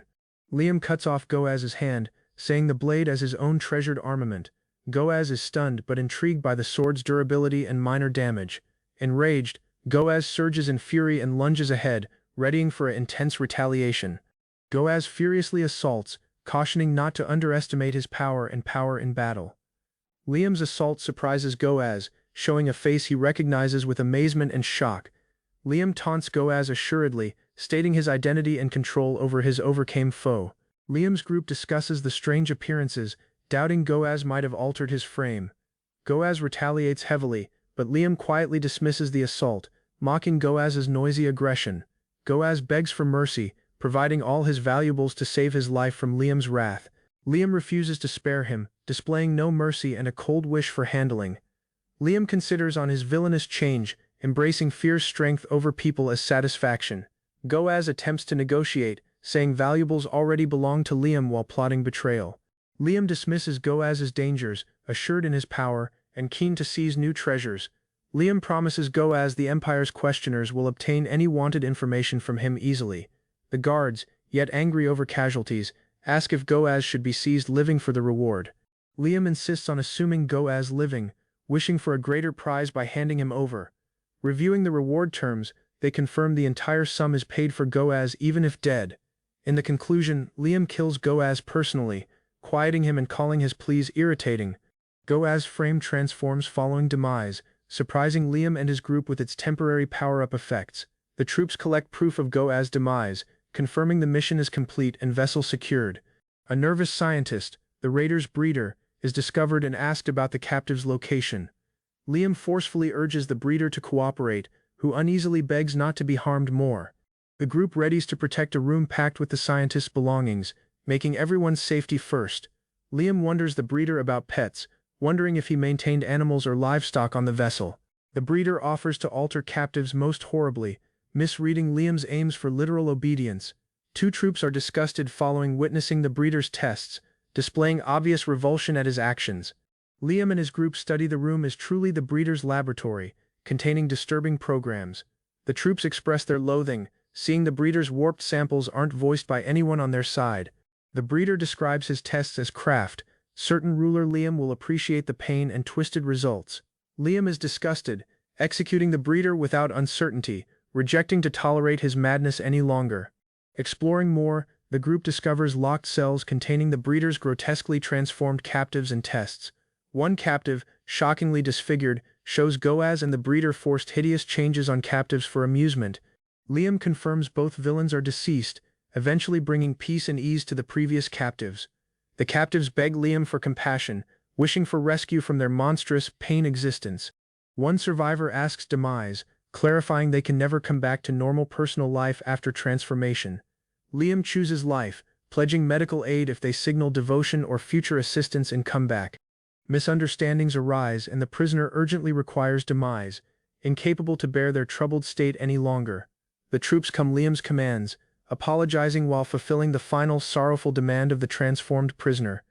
Liam discusses the captive's destiny. Healing them demands restoring their bodies from scratch with scarce elixirs. The potions are almost mythical, incredibly costly, and only available in very restricted numbers. Liam's group chooses they could afford the cure by trading Goaz's valuables and valuables. Entire recovery will also require medical experts and period of therapy. Expenses will be exceedingly high. Liam returns home, welcomed by his workers, following creating a tough but compassionate decision for the captives. Following returning, Liam overhears that his steward never thought he'd genuinely lost the space pirates. Attendant Amagi informs Liam he'll be commended for exterminating raiders, a remark that hints at rising fame. Their triumph attracts focus from businesses like the Henfrey firm and the Seventh Arms plant. Liam, remaining tired, chooses to consult Thomas about their following moves, departing Amagi to handle the estate silently.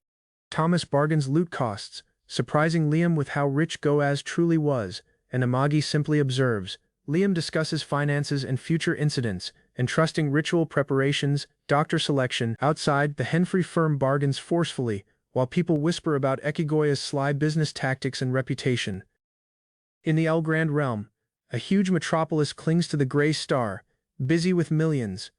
Aristocrat citizens manage the cosmos elevators, meticulously made to connect the exterior to outer space. Liam readies for a crucial crowd with the Emperor, adjusting his attire with nervous anticipation.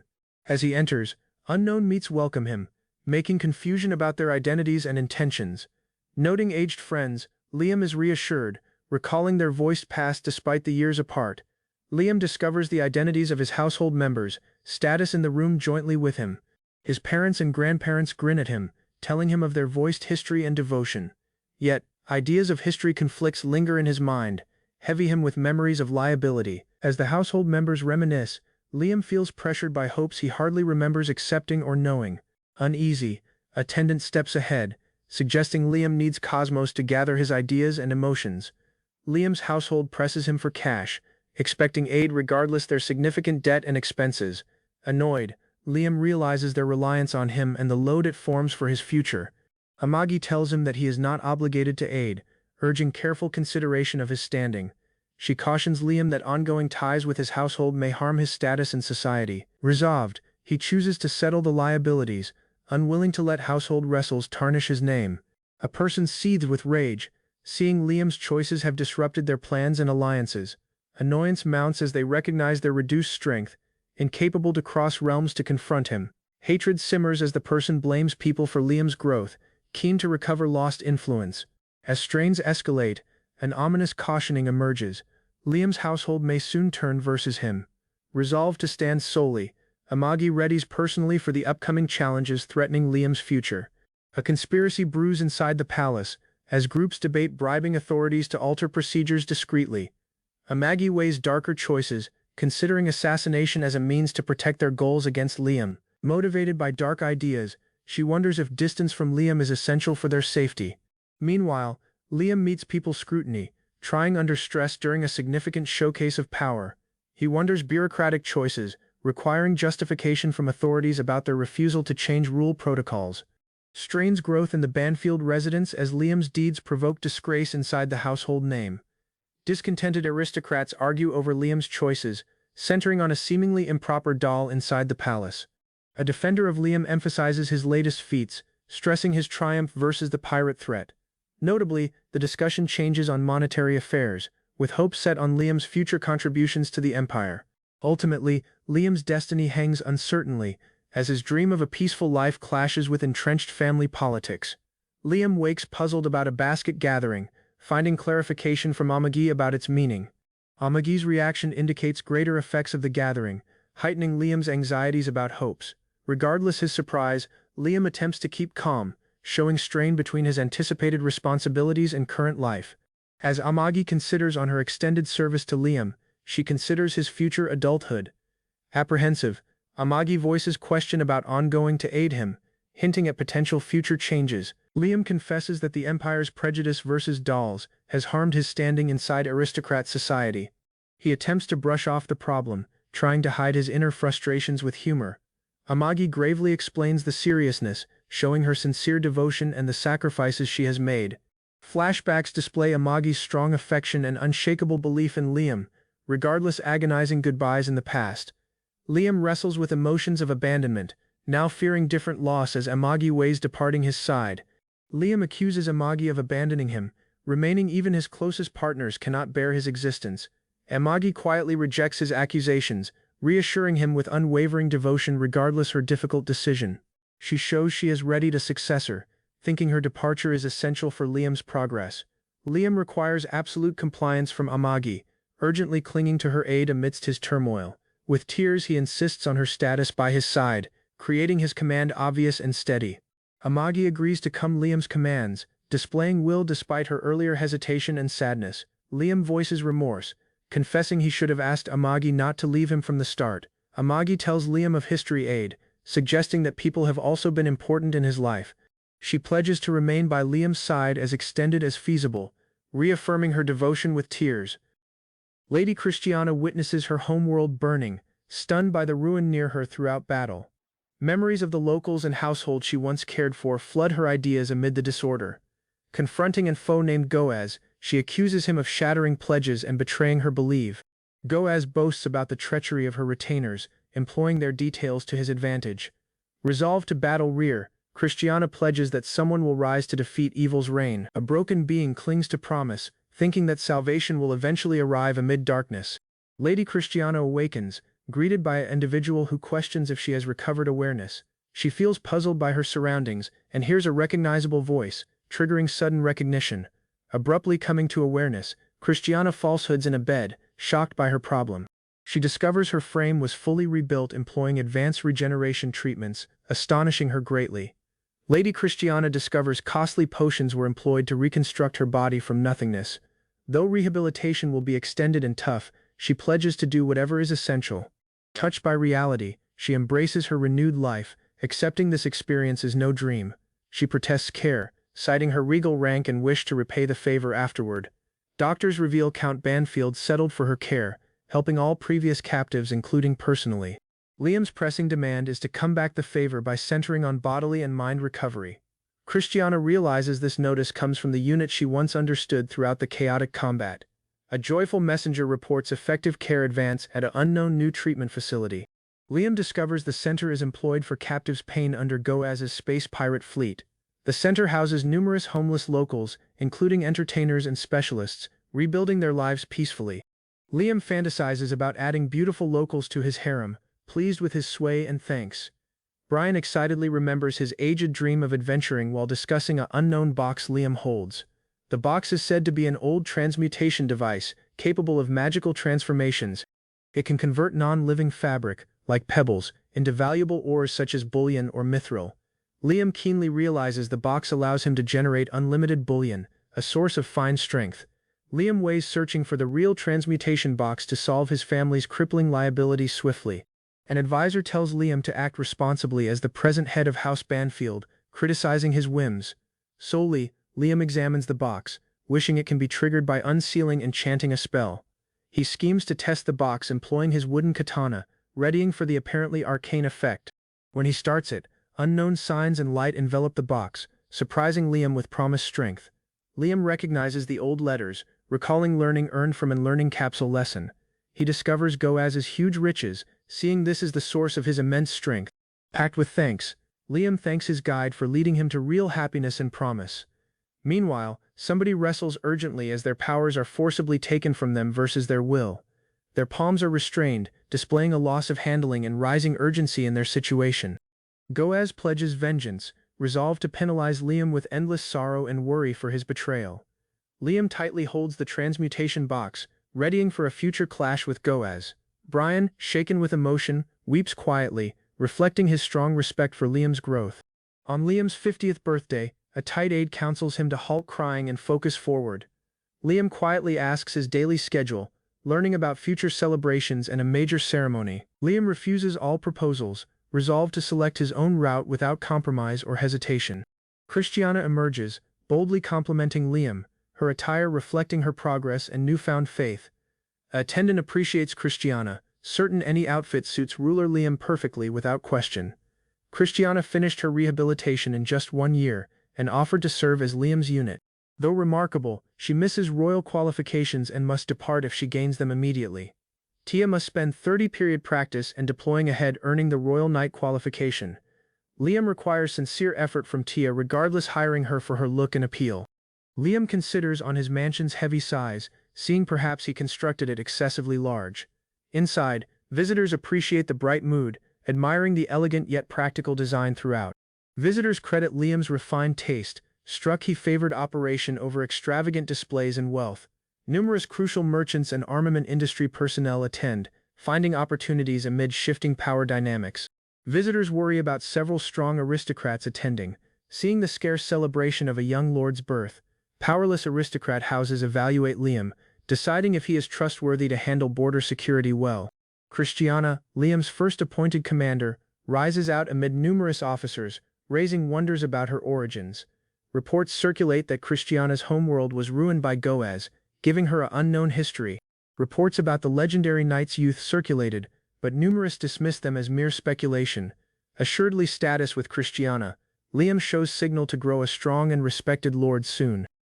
A strong armada assaults, destroying raider vessels rapidly and forcing them to retreat in panic. Liam gets word about the raiders' withdrawal, ready to give his decisive follow-up command. He commands the complete obliteration of the raiders, displaying intense resolve in the command room.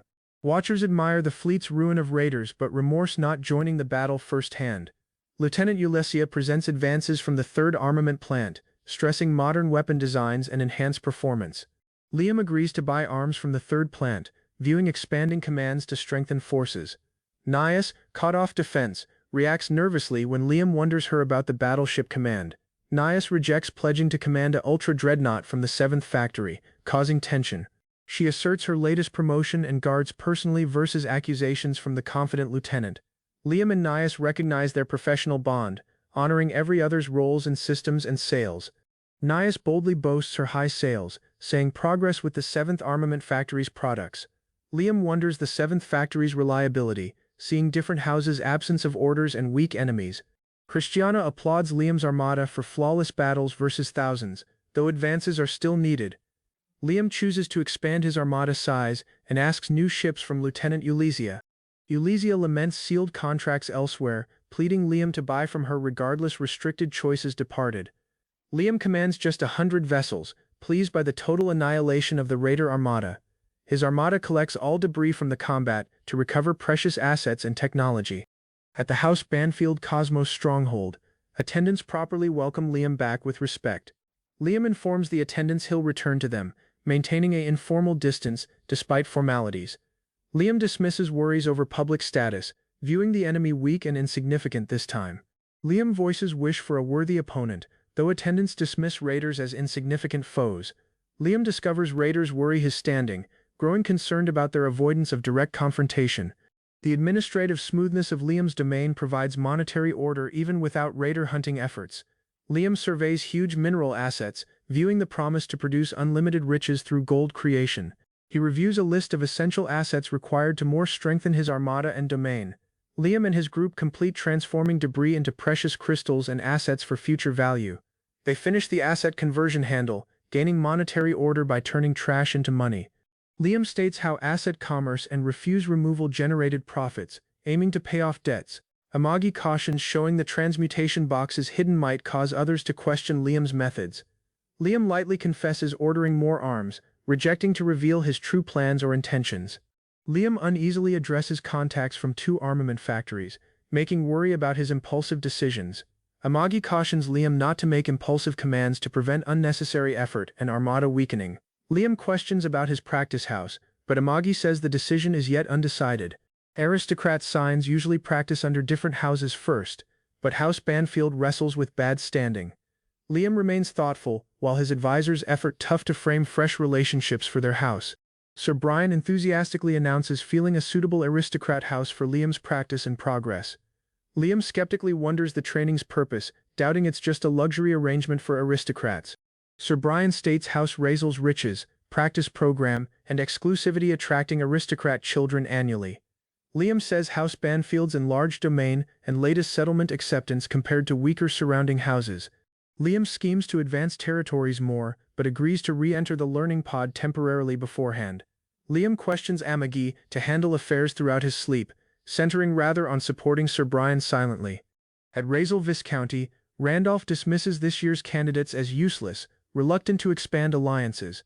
Randolph critiques promised aristocrat connections, viewing riches, abilities, gifts, but prioritizes the strength of their house. He acknowledges House Exner's heir as an exception, valuing their future rule regardless different uncertainty. Randolph believes aristocrat house's strength outweighs individual power, stressing the importance of alliances. An unknown person schemes vengeance by manipulating data to target Liam's reputation and power. The person wrestles to alter data, seeing their strength is inadequate for their intended swap. Liam reviews noble house applications, identifying the worst candidate with crushing debts and ruined finances. Council hesitantly agrees to take the problematic applicant, but schemes to treat them harshly. Randolph reacts stunned upon noticing incredible details, suggesting at unexpected developments within applications. Liam stood to House Leader at 5, excelling in combat, liabilities, and receiving royal rewards. People recognize House Pitak's strength, admiring its solid sway in noble circles. Randolph applauds Pitak, preparing to strengthen ties through feasible union to secure alliances. At Razel Viscounty Cosmos Port, numerous assets reached, filling previously lacking needs in the main house. House Pitak impresses numerous with its fresh battleship, showcasing strong and modern technology. Regardless gifts taken, House Pitak's absence of proper manners and high upkeep complaints reason frustration. An unknown person commands rapid unloading but criticizes the acceptance of foolish aristocrats like House Banfield. Peter Sarah Pitak bravely introduces personally to Viscount Razel, indicating fresh packs and potential power shifts. House Razel cordially receives Peter, inviting him to a banquet after his lengthy journey's rest.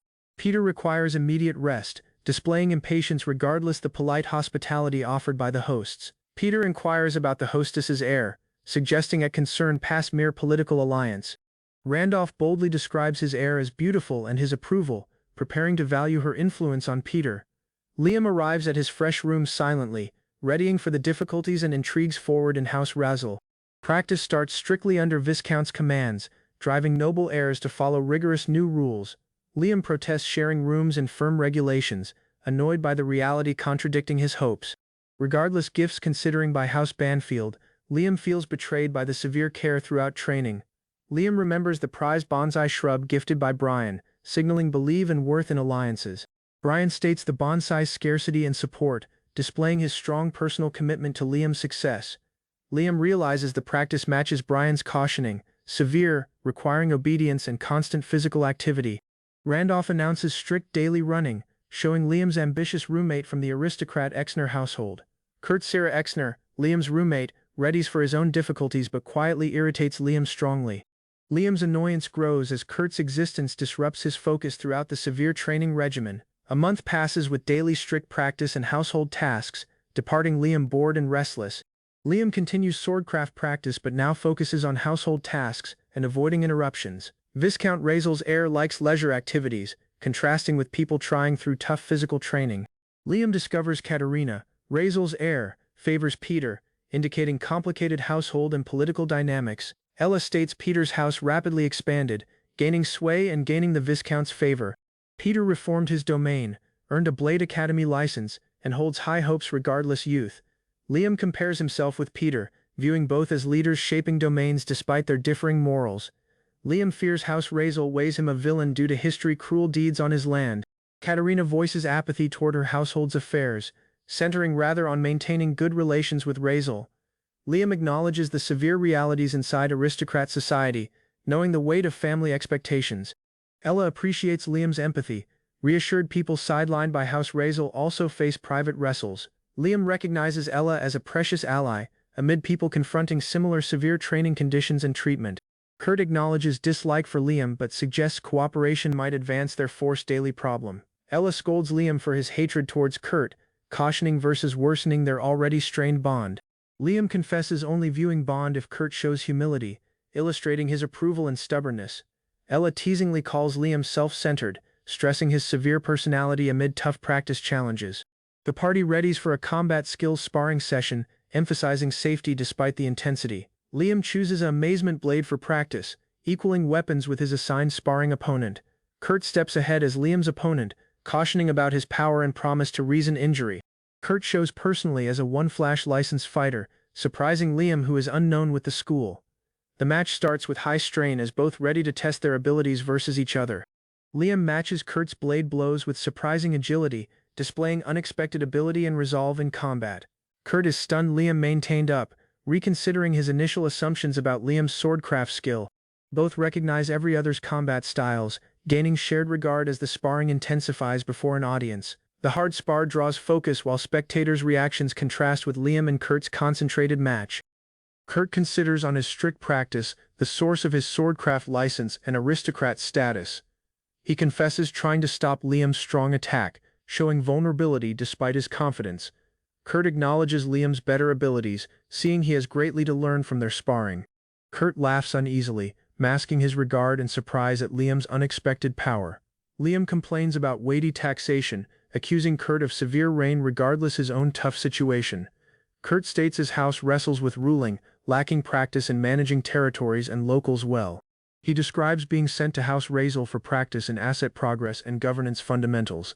Liam uncertainty the training's usefulness but is resolved to study for his family's sake. Liam assuredly offers to show Kurt about taxes and population management, displaying ambition. Kurt reacts shocked and uncertain by Liam's unexpected proposal of guidance and aid. Liam states high taxation ruins progress, stressing the equilibrium needed between pressure and growth. Kurt appreciates Liam's severe tactics, knowing rich should bear more taxation than the poor. Liam counsels patience, centering on reinforcing assets before increasing taxation demands on the people. Kurt is cautioned to keep armed handling at all times, favoring security above all else. Liam, assured in his expertise, points out the wrestles his father's impoverished domain endures. Kurt feels his house misses fame and aid, trying to profit partners among the nobles. Regardless owning little, Kurt retains promise for enhancing his territory's problem and influence. Liam urges armed reform with brighter equipment and coordination to strengthen Kurt's stance. Kurt shows the populace is strained by weighty taxation, limiting their skill to contribute. Liam suggests borrowing cash from his reliable contact to solve immediate monetary issues. Liam offers his reliable merchant's aid to Kurt, risking personally to aid his ally. He emphasizes their voiced bond as wicked rulers, urging Kurt to take their alliance. Kurt appreciates Liam's conviction, inspired by his power regardless their villainous standing. Resolved, Kurt decides to emulate Liam's ambition and rule qualities motion forward. They strictly shake palms, signaling their fresh partnership and shared goal to overcome challenges. Liam agrees to contact his trader while requesting Kurt about his territory's internal administration rank. Two comrades clean outside, reassured by Liam and Kurt's unexpected bond and shared knowing. One lady offers household aid, showing she misses learning and relies on marriage alliances for security. Kurt is viewed as an unsafe union partner due to his house's poor stance and absence of sway. A teasing couple interrupts, displaying levity contrasted versus noble strains and social concerns discussed earlier. Kurt assuredly dismisses fears about gossip or reports, displaying resolve and control over his reputation. Liam overhears reports about a future union, wondering aristocrat customs and questioning the idea of love. The ladies argue union is usually tactical, though several scarce cases involve genuine love between partners. Regardless doubt, an optimistic lady insists that affection is crucial and can overcome any challenge. The ladies resume cleaning, while Kurt fears about continuing violence menacing the civilians in his domain. Liam considers on Peter's ignorance, assured his own problem won't conclusion similarly. Kurt questions about asset progress practice, anticipating tough physical labor ahead with heavy equipment. Liam confirms the practice will involve industrial equipment, but sees it as brighter than menial effort. Grateful, Kurt appreciates Liam's proposal to aid him, reinforcing their rising partnership. Liam scolds Kurt for not knowing the restricted choices, emphasizing the urgency of their mission. Ella is more lively than usual, surprising Liam and Kurt throughout their meal jointly. Ella insists that Liam and Kurt accompany her in Cosmos for asset progress practice soon. A noblewoman says latest disturbances, doubting Peter's rash behavior with other girls again. She regrets being engaged to Peter, who is tough to handling regardless her attempts. Peter avoids blade matches, regardless gaining a license, creating excuses to abstain from fighting. The noblewoman wonders reports about Peter revitalizing his domain, doubting the facts beneath his success. Kurt and Liam ready for severe asset practice, wearing sweaty spacesuits symbolizing workers' struggles. Their trainer emphasizes endurance and intelligence, urging them to withstand extreme circumstances without complaints. Kurt fears about earnings falling, doubting feasible advances amidst their difficult training environment. Liam criticizes higher-ups for neglect, faulting laziness for laborers' wrestles throughout resource development training. Kurt states Liam's detachment from cash renders him unsympathetic, stressing conflicts between them. In his earlier role, Liam was shaken but gained tough work and innovation often went unrecognized. Liam counsels his history self to quit if his attempts will never be appreciated or rewarded. They control weighty machinery on the satellite, practice intensely with modern equipment seen as a toy. Their trainer applauds their advance, providing Liam a role while acknowledging his abilities and determination. Rear on the settlement, Kurt and Isla keep practicing blade techniques to advance their combat abilities. Kurt and Liam debate their hard practice history and express curiosity about meeting their severe expert. Ella enthusiastically greets them both, shattering their major tone with her lively and energetic existence. She suggests assuming a party video to capture their bond and the moment's happiness. Ella instructs Kurt and Liam to display their bond by climbing on every other's shoulders. As they depart, Kurt and Liam consider on Ella's lasting cheerfulness regardless their testing surroundings. Kurt feels grateful to have joined Liam and Ella regardless uncertainty about the training's worth. Kurt remembers to make a regular call to Amagi, their expert, making carried-on contact and command. Amagi reassures Kurt she isn't angry, knowing he has numerous worries on his mind lately. Liam states to an aristocrat that he's not working currently and spends period on his own. The aristocrat comments on Liam's power and wonders his unusual daily uniform throughout the official visit. The aristocrat reacts with surprise and uncertainty to Liam's unexpected problem and attire. Liam reports on armed and immigration schemes, while Amagi wonders the meaning of daily uniform. Liam states mining effort in severe circumstances, shocking the aristocrat and others during the meeting. Amagi informs Liam his allotted period is up, indicating the conclusion of their conversation. Amagi and the aristocrat criticize the care of Liam regardless major assets sent to his aid. The aristocrat furiously pledges to investigate the mistreatment of ruler Liam personally and immediately. Amagi suggests gathering details about House Razel ahead assuming any direct action versus them. Amagi happily acknowledges Liam's skill to make friends regardless his tough problem and environment. Amagi pledges to start the investigation soon but remains unforgiving towards House Razel's movement. Liam tells his friends about his father's fame, drawing supporters alongside extreme fanatics. Liam's father is famous, but hidden photos taken without permission created issues at their home. Liam compares being photographed secretly to idol worship and considers the effects of such focus. Kurt suggests trading administrator images or recordings to gain and control the distribution better. Liam wonders if trading their own images will genuinely solve the problem of unauthorized photos. Regardless uncertainty, Kurt reassures Liam, encouraging him to propose the notion to his famous father. Kurt and Liam debate food, with Liam rejecting sharp greens regardless encouragement to eat healthier. Liam eventually samples the greens, confessing they aren't as sharp as he expected initially. Abruptly, Liam instincts an ominous existence or remaining, making concern and alertness in the room. Ella silently appreciates her friends, almost showing her feelings but managing to stay composed. The tale closes with an surface scene of the peaceful town where the characters live and practice. Yasushi considers on the challenge of his problem, wishing he'd known about weighty equipment licensing earlier. Regardless his rough look, Yasushi claims practice in operating mechanized suits and feels undervalued. He laughs uneasily, confessing that practice is all he genuinely has to offer. Yasushi wrestles with hunger and poverty, remaining desperate following trading all his possessions. An unintended impact with an individual causes ache, surprising Yasushi as his hurt arm feels snapped. Yasushi meets angry men requiring severe payment, accusing him of being unreliable and desperate for cash. Liam arrives with a blade, confronting the group and testing their dangers with resolved confidence. Ella joyfully reunites with her expert Liam, showing ease and happiness following their separation. A party of thugs confronts Liam, shocked and angry about his rapid look and armament. Yasushi watches uneasily from close, shaken by the risky strains surrounding Liam and the hostile crowd. Liam considers escaping, fearing exposure of his deception and the danger threatening his life. The gang mocks Liam's blade, readying to assault and underestimate his combat abilities. Liam rapidly counters their assault, showing his ability and heavy the group with precision. Yasushi feels trapped and shaken by the menacing group closing in on him. Disorder bursts as a battle starts, making escape impossible for Yasushi amidst the confusion. Liam arrives assuredly, better and more intimidating than ahead, unsettling everybody with his presence. Liam joyfully greets Yasushi, indicating a long-awaited reunion among expert and aged acquaintance.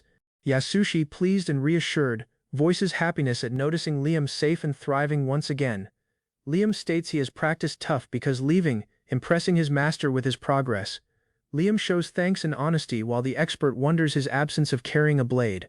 Liam confesses he traded his blade because he's broke and is currently traveling without arms. He states his quest for fresh students and his scheme to locate a way to sustain himself. Liam assuredly announces his goal to clear a school and aid practice the next generation. The expert states searching for a pupil who can genuinely clean the way of Flash. He believes the way of Flash is never clean, always requiring continuous effort and progress. The expert refuses aid, stating on perfecting the way of Flash solely without assistance. He instructs Liam about the obligation to have at minimum 3 students for the legacy. Liam discovers he must practice 2 more students to keep the tradition of the way. The expert emphasizes the universe's vastness and the require to constantly seek fresh possibilities. Liam uncertainty his skill to practice students, worrying about fulfilling his responsibility properly. The expert reassures Liam of his abilities and urges faith in attracting exceptional students. Liam fully agrees to do his utmost, touched by his master's support. Liam pledges aid by providing travel funds, making his expert won't journey empty-handed. Liam and Yasushi debate major affairs, as Liam voices thanks for his mentor's unwavering support. Townfolk cheer for Liam, who reassures them of his schemes to tackle future difficulties jointly. Meanwhile, a thoughtful disciple considers on the wisdom imparted by their expert, remaining uncertain and anxious. In a dark cell, an observant prisoner hints at unseen reasons, intrigued by latest brutal incidents. The youthful disciple offers a strained apology, showing fault and a desperate longing for genuine connection. The youthful disciple taunts a notorious person, mindful of his dark history and unseen motives. In a dim jail cell, the defense delivers a notice from Viscount Razel, departing the disciple peace. Outside, a furious gang chief requires vengeance versus Liam, angered that aristocratic privilege protects him. A scheming boss weighs the repercussions of attacking the aristocrat, considering the require for caution. Resolved, his ally suggests leveraging an aristocrat's liability for details, preparing to use vulnerabilities strategically. 3 resolved figures scheme a clash, vowing to exact vengeance on the one who inflicted harm. At Viscount Razel's estate, the aristocrat emphasizes maintaining equilibrium in his territories amid lurking dangers. In a meeting, a worker wonders how to manage piracy, stressing nobility's position in such conflicts. A strategist suggests leveraging raiders to stabilize handling, advocating for careful management in their domain. Debate ensues concerning aristocrat duties, emphasizing that sometimes tough choices are necessary for maintaining order. A debate unfolds about guiding piracy, stressing the necessity of maintaining order across territories. As discussions keep, pacts are formed, reinforcing the need of cooperation to handle conflicts well. The aristocrat concludes that utilizing raiders can keep command, promoting tactics over brute force in governance. Meanwhile, a disheartened aristocrat bemoans his losses at the gaming table, showing monetary urgency. With no funds departed, he depends on financing, uncertain of how to recover his riches. Peter is recalled of his rising liabilities at the casino, confronting stress to settle his tab. A sly person suggests leveraging Viscount Razel's sway, suggesting it promise repercussions for Peter's reputation. Recognizing the stakes, Peter chooses to propose precious details to escape his financial troubles strategically. The discussion changes to gaining intel on Count Banfield, showing connections inside the aristocracy's hierarchy. Analysis of their surroundings illustrates how the Viscount's estate has sheltered numerous, including the lesser aristocrats. At a luxurious venue, two attractive ladies tempt Peter with offers of special treatment for his debts. Caught off defense, Peter's eyes widen as he grapples with the unexpected focus and stress. Remaining a surge of faith, he bravely promises them that he will manage the situation. The ladies grin, keen for Peter to succeed, while an overseer observes, noting promise in his approach. The party gets a pause from strict practice, given permission to enjoy some leisure time together. Liam leads with a mischievous grin, pledging the party an exciting and enjoyable outing forward. Arriving at an informal eatery, the party notices an unexpected female attendant, making slight surprise. Regardless initial awkwardness, the party swiftly settles into relaxed discussion, enjoying their food and company. Liam savors his meal enthusiastically, showing genuine joy as the party ties over plain pleasures. The party discusses how to have enjoyment in the Viscount's realm, uncertain about choices available. They narrow down enjoyment to fundamental personal wishes: dining, sleeping, and the pursuit of intimacy. Liam insists fulfilling these wishes is essential for happiness and progress, testing conventional thinking. He considers on history failures, resolved to frame establishments that encourage freedom and wish for profits. A server compliments Liam's early wisdom as he continues to appreciate his meal with faith.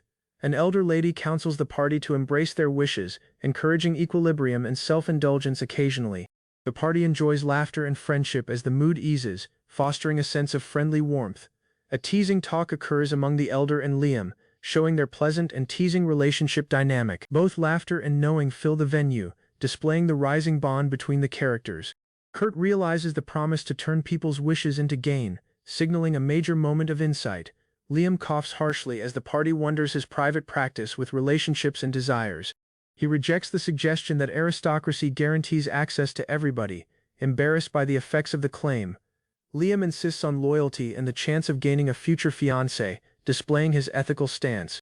The party questions types of aristocracy, contrasting Liam's diligence with people who prioritize wishes freely. Peter teasingly wonders Liam's practice with women, suggesting he may have more learning than he admits.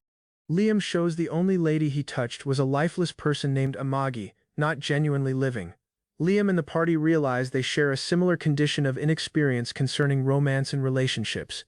Peter jokes about Liam's major nature, playful him for posing to be more innocent than he is.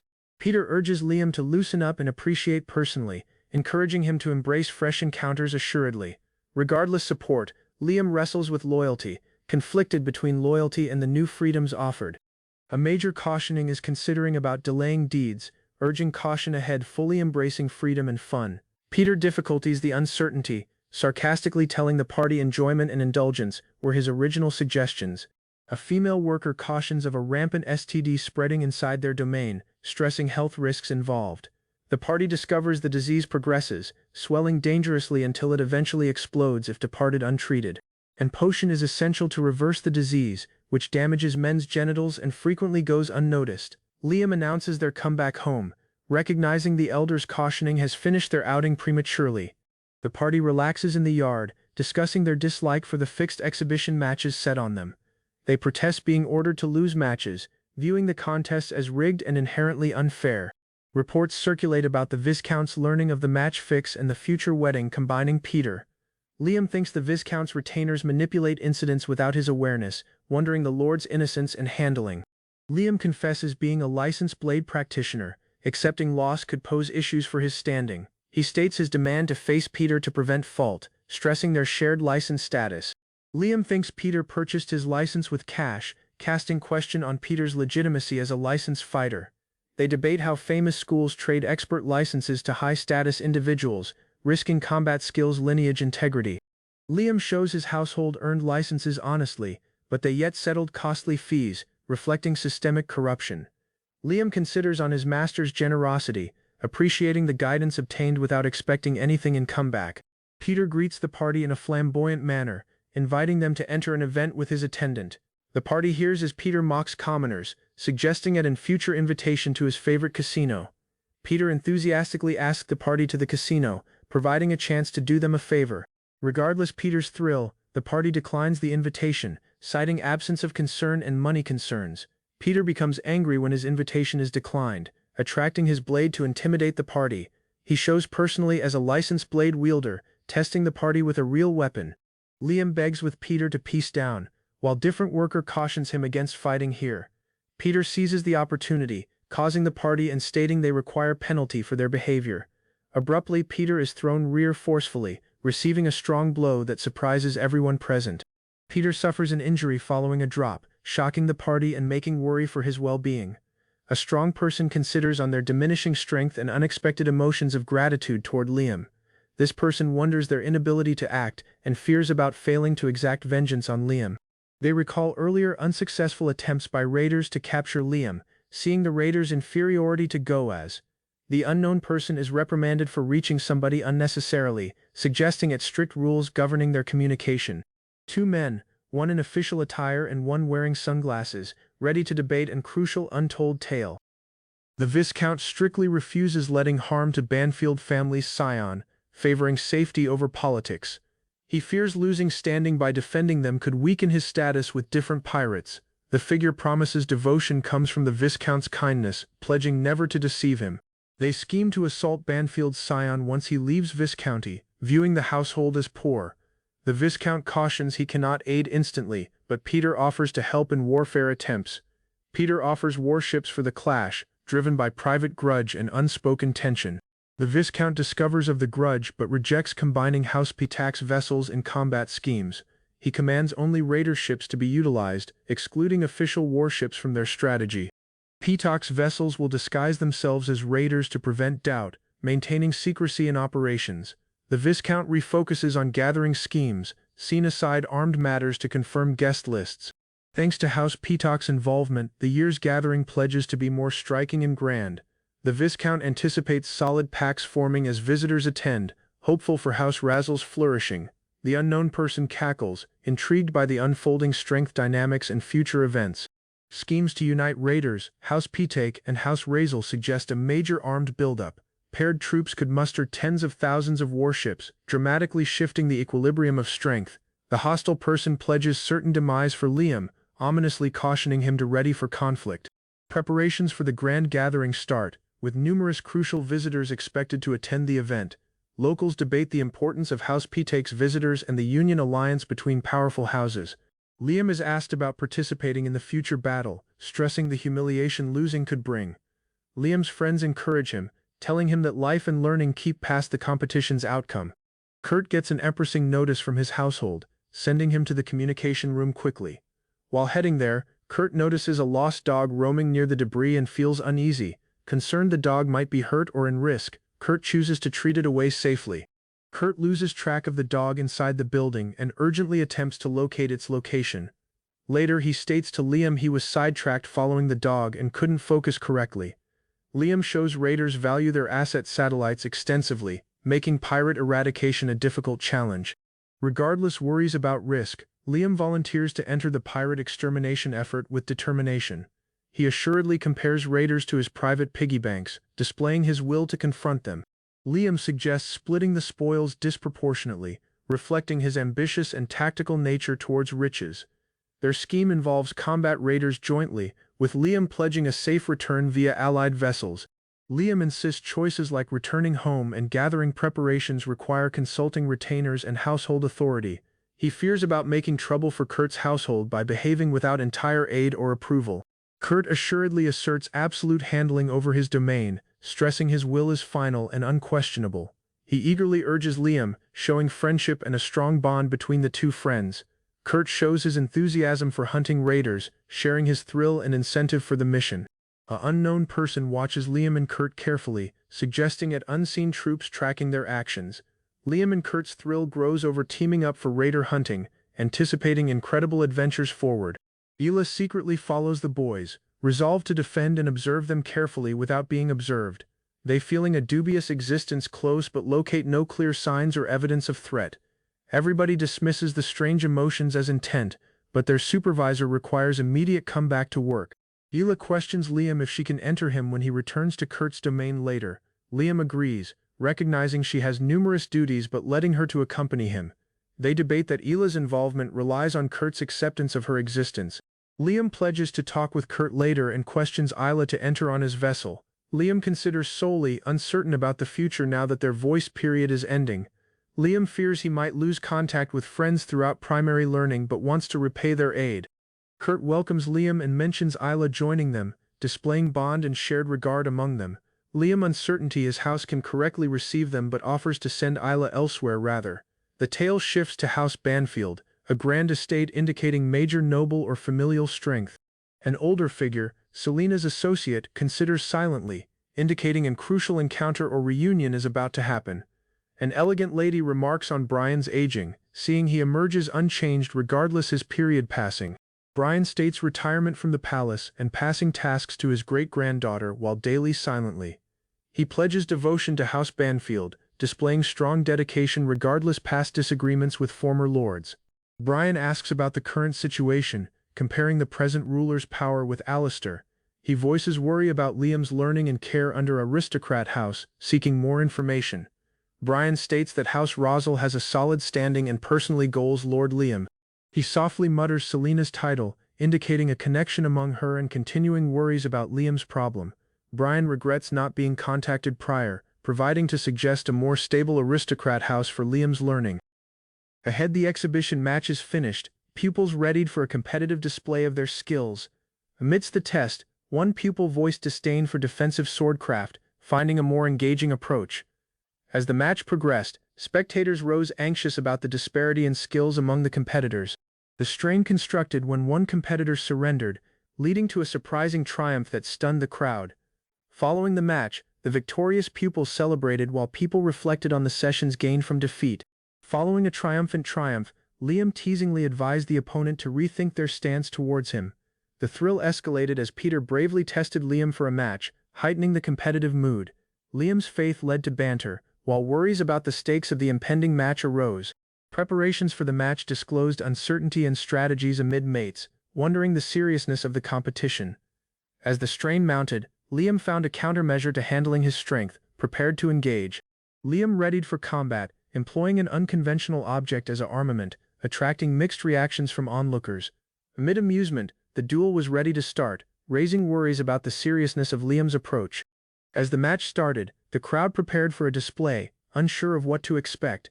Suddenly, strain worsened when a rapid strike rendered Peter motionless, leaving spectators in shock. Panic circulated as the realization hit. Immediate action was needed to help the fallen competitor. Liam celebrated his unconventional triumph, wielding the oversized hammer triumphantly ahead the stunned crowd. Onlookers erupted with accusations of cheating, wondering his option of armament and methods in combat. Defiantly, Liam tested several rivals at once, saying he didn't require any advantages for victory. Disorder ensued as spectators pressed people to intervene, annoyed by Liam's seemingly uncontrollable arrogance. Amidst the brewing conflicts, Liam readied for different spectacular technique, declaring it was his way to win. Disorder erupted as uneasy spectators required answers about Peter's alarming state after the match. Viscount Razel emerged anxious, seeing the problem threaten the standing of those engaged in the event. Liam, emboldened by his triumph, taunted those who underestimated him, rejecting their accomplishments as simple luck. Calls for penalty emerged, escalating strains as partners of the offended required accountability for Liam's deeds. Discussions heated up concerning promise effects, with solid opinions emerging about defending personal interests and reputations. Following the incident, several visitors required that Liam be removed from the celebration entirely. Amidst the disorder, wonders arose concerning an unknown gloomy plant displayed at the event. Accusations flew when the shrub was advised as a gift, leading to sharpened strains amid attendees. As the confusion developed, a suggestion was made to discard of the suspect plant. Liam later obtained an apology concerning the problem, showing greater complications surrounding his attendance at the party. Liam asked the trustworthiness of the Razel household, suggesting an absence of regard amid vassals. As they conversed, comedy lightened the tone, with Liam suggesting bond over animosity and devotion. Liam generously proposed food, showing his sympathy for his companion's predicament at the gathering. While sharing a meal, curiosity arose about the gloomy shrub, triggering wonders about its purpose. In a playful talk, They debated the plant's destiny, considering how it might be valued. Liam bid farewell to his newfound acquaintance, remaining a blend of approval and comedy over the shrub.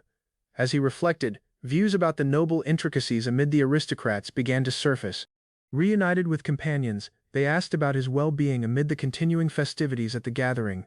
With schemes to depart, Liam was reassured by the notion of escaping the event. Awaiting his ride, he embraced the shifts that lay forward, prepared for whatever came following. Liam and his friends reached at the Razel Viscounty Cosmos port, curious about future incidents.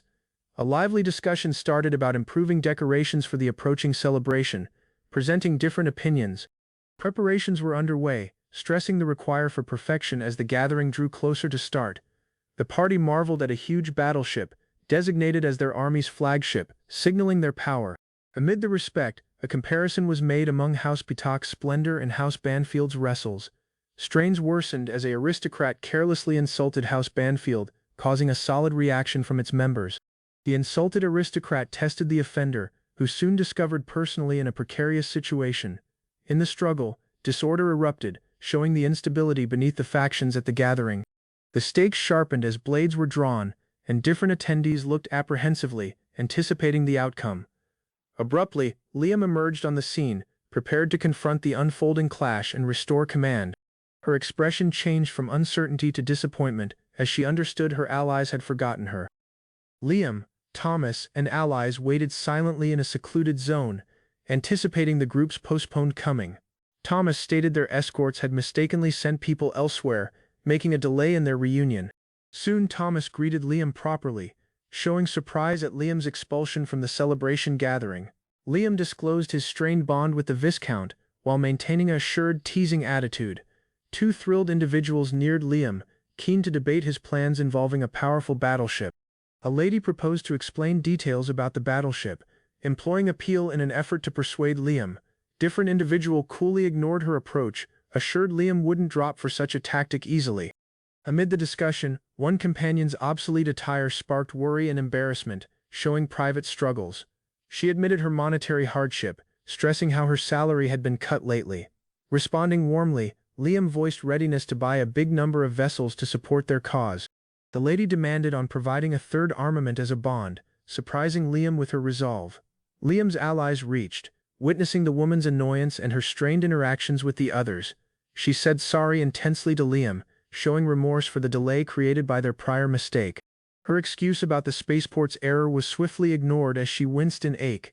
Liam sternly reprimanded the party, stressing how their tardiness had created major inconvenience. The lady dramatically proposed her leader as recompense, displaying desperation after the earlier delay.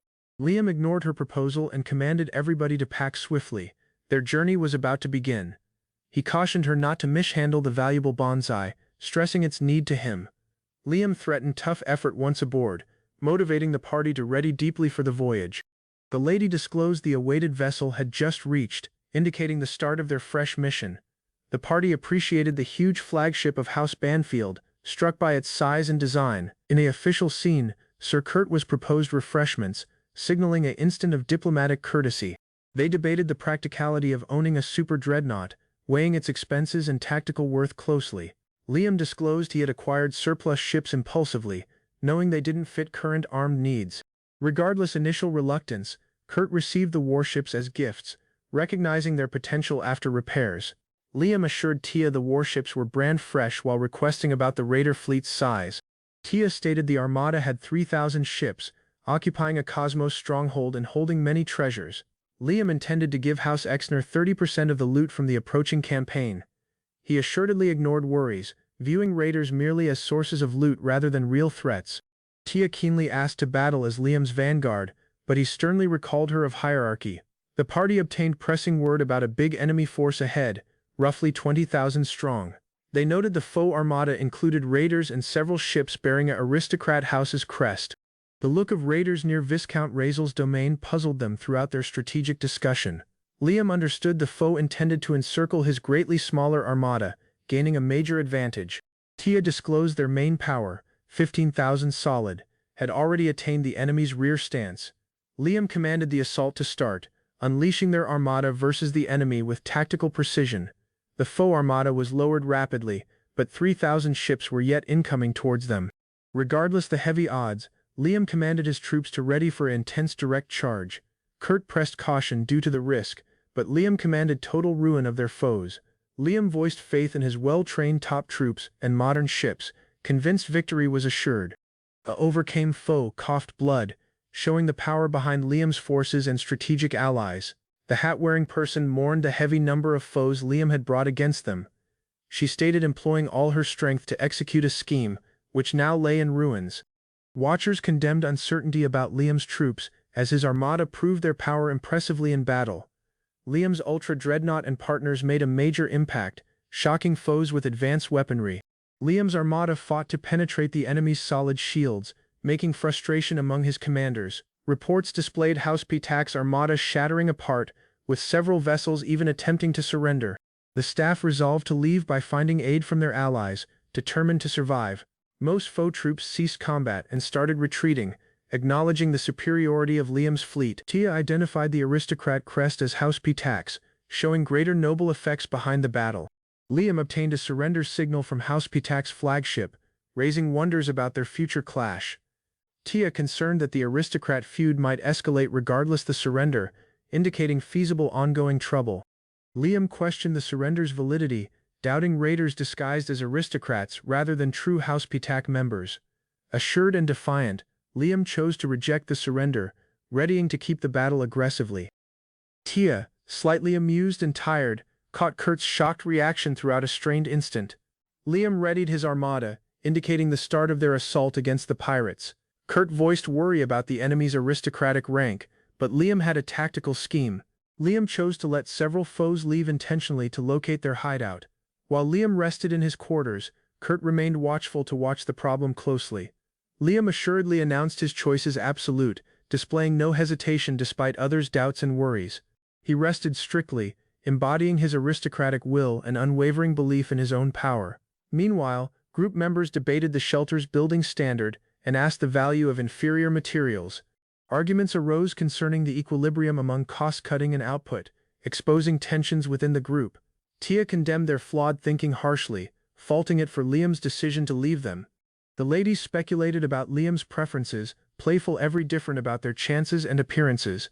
They debated the challenges of courting Liam, considering their aristocrat backgrounds and social expectations. One lady denied romantic concern, denying aspirations to grow Liam's concubine or wife. She stressed her restricted aristocrat rank, distancing herself from serious relationships with powerful nobles. The discussion finished as they deeply reflected on the continuing battle from afar. A shocking discovery disclosed that the historic records among House Pitak and House Banfield had been swapped. An pressing command was issued to halt the raiders, fearing more chaos from the escalating conflict. Reports verified the raiders' loss, but House Pitak asked for pressing aid and resupply aid. Authorities argued intensely over whether to honor the armed pact and provide assistance to House Pitak. Meanwhile, in House Pitak's domain, a resident described the severe reality, including requires to repay liabilities. House Pitak disclosed more troubles, including Peter's liabilities, and blocked contact from the metropolis world. Peter suffered a catastrophic blast created by an illness, shocking those who learned the devastating word. The revelation stunned the aristocrat household, stressing the strong crisis affecting their lineage and strength. Ruler Randolph abruptly collapsing under the weight of the heavy crisis confronting their house. The aristocrat household met ruin as their respected House Razzle came to an conclusion. Baron Exner voiced thanks for the unexpected aid and armada reinforcement from Lord Count. Liam assured the Baron, clarifying he was also delivering supplies from his own domain. The Baron boldly announced his son a proper adult due to his combat practice. Liam identified the fresh raider party as remnants of a previously encountered raider fleet. Liam disclosed his scheme to track the raiders by letting several escape intentionally. Liam readied for the mission, assuredly informing people of his departure alongside Tia. Nias finished upkeep properly, showing excitement about finally operating the large mech again. Liam asked Tia about the rank of her machine, Niven, displaying worry for performance. Tia verified that Niven was in clean state, displaying gratitude for the powerful unit. She stated her extensive practice, combining learning capsules and simulators to ready effectively. Tia resolved to prove her worthiness as Liam's retainer, regardless her restricted practice piloting Niven. Niven started into Cosmos with agility and speed, start their mission in the huge cosmos. The group rushed ahead, prepared for combat as they closed in on their destination. They neared a huge asset asteroid transformed into a formidable stronghold by their enemies. Rapid several power signatures emerged, signaling an imminent and high-speed attack on their squad. The squad encountered an asteroid stronghold employed as a guard by foes, launching debris assaults. The stronghold assaulted employing debris and satellite arms, requiring careful tactics to prevent targeted strikes. Nevin assuredly defended itself, feeling the foe arms ineffective versus its advanced armor and skills. Regardless bodily faith, Neas sensed his combat abilities weakening due to lack of proper training recently. As the combat escalated, Nevin absorbed several assaults, demonstrating resilience and strategic defense capabilities. The group expertly maneuvered through debris, maintaining formation and avoiding foe assaults effectively. Tia and people displayed solid output, encouraging the squad to push forward with confidence. Preparations for infiltration were finished, with the party prepared to breach the stronghold interior. Naya stated the scheme to ruin arms and insert landing troops for a decisive attack. Liam offered to guide the infiltration, shattering in first with his modern Avid unit. The raider boss forcefully intended to capture Liam, known as the raider hunter who eradicated foes. And pressing watchful cautioned the boss about an approaching foe assault, forcing immediate defensive measures. Explosions erupted as the foes started a strong assault on the raider base. Nevin battled heavily, cutting through several rivals, determined to break through the enemy lines. Throughout the combat, Nevin effectively seized a raider, demonstrating their skill and control under pressure. Tia voiced peace cruelty, feeling approval in the raiders' desperation as they pleaded for mercy. Raider reinforcements faced Tia, wondering her identity and resolve as the battle intensified. Explosions erupted near Tia as she met several foes, showcasing both attack and defense. Tia examined the increasing foe troops, comparing their numbers to ruler Liam's overwhelming strength. The group infiltrated Greater, navigating narrow spaces inside the structure as they moderned cautiously. Liam asked Tia if she'd enter the battle, but she chose to remove external dangers solely. Tia faced several rivals easily, demonstrating superior skill and overwhelming her enemies with ease. Liam readied to engage with his modern Avid unit, prepared to pause through defenses. Foes were trapped by a strong barrier, trying to pause liberated as their movements slowed. Liam praised the barrier's power and assuredly led the group to infiltrate Greater into the structure. Liam chose to join the stronghold, with his group stating on accompanying him for support. As they moderned, the group encountered a tight, enclosed cosmos that restricted their movements. They found a big docking bay packed with foe vehicles and mobile knights. Foes ambushed Liam, assured his big mechanized unit would be ineffective in the confined space. Liam acknowledged the test but employed it as an opportunity to test Nevin's real capabilities. Nevin grabbed a knife, readying for tight combat versus the heavily armored foe units. The combat escalated as Nevin's blows effectively pierced through the enemy's armor plating repeatedly. Explosions erupted near the confined cosmos, shattering walls and driving foes to retreat. Tia stated that both sides employed highly tailored staff based on the Royal Army's latest models.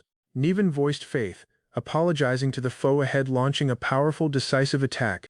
Nevin and the group ruined foes relentlessly, smashing through walls and heavy pirate forces. Liam urged the group to eliminate each raider, pushing ahead without hesitation for total victory. Raider leaders were stunned, seeing their abilities and mechanized knights were no match for the invaders. The raiders panicked as the foe targeted their command center, detecting the combat nearing its climax. One raider chief triggered a self-destruct tool, preparing to destroy everything and end the conflict violently. The raider boss triggered a scheme to ruin the stronghold and drag the enemy fleet down.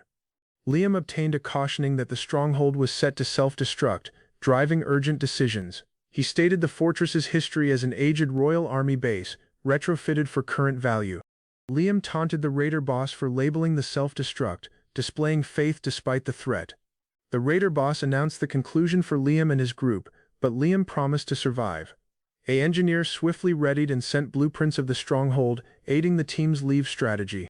Liam studied the details of a bomb made to mimic the main star's look and risk.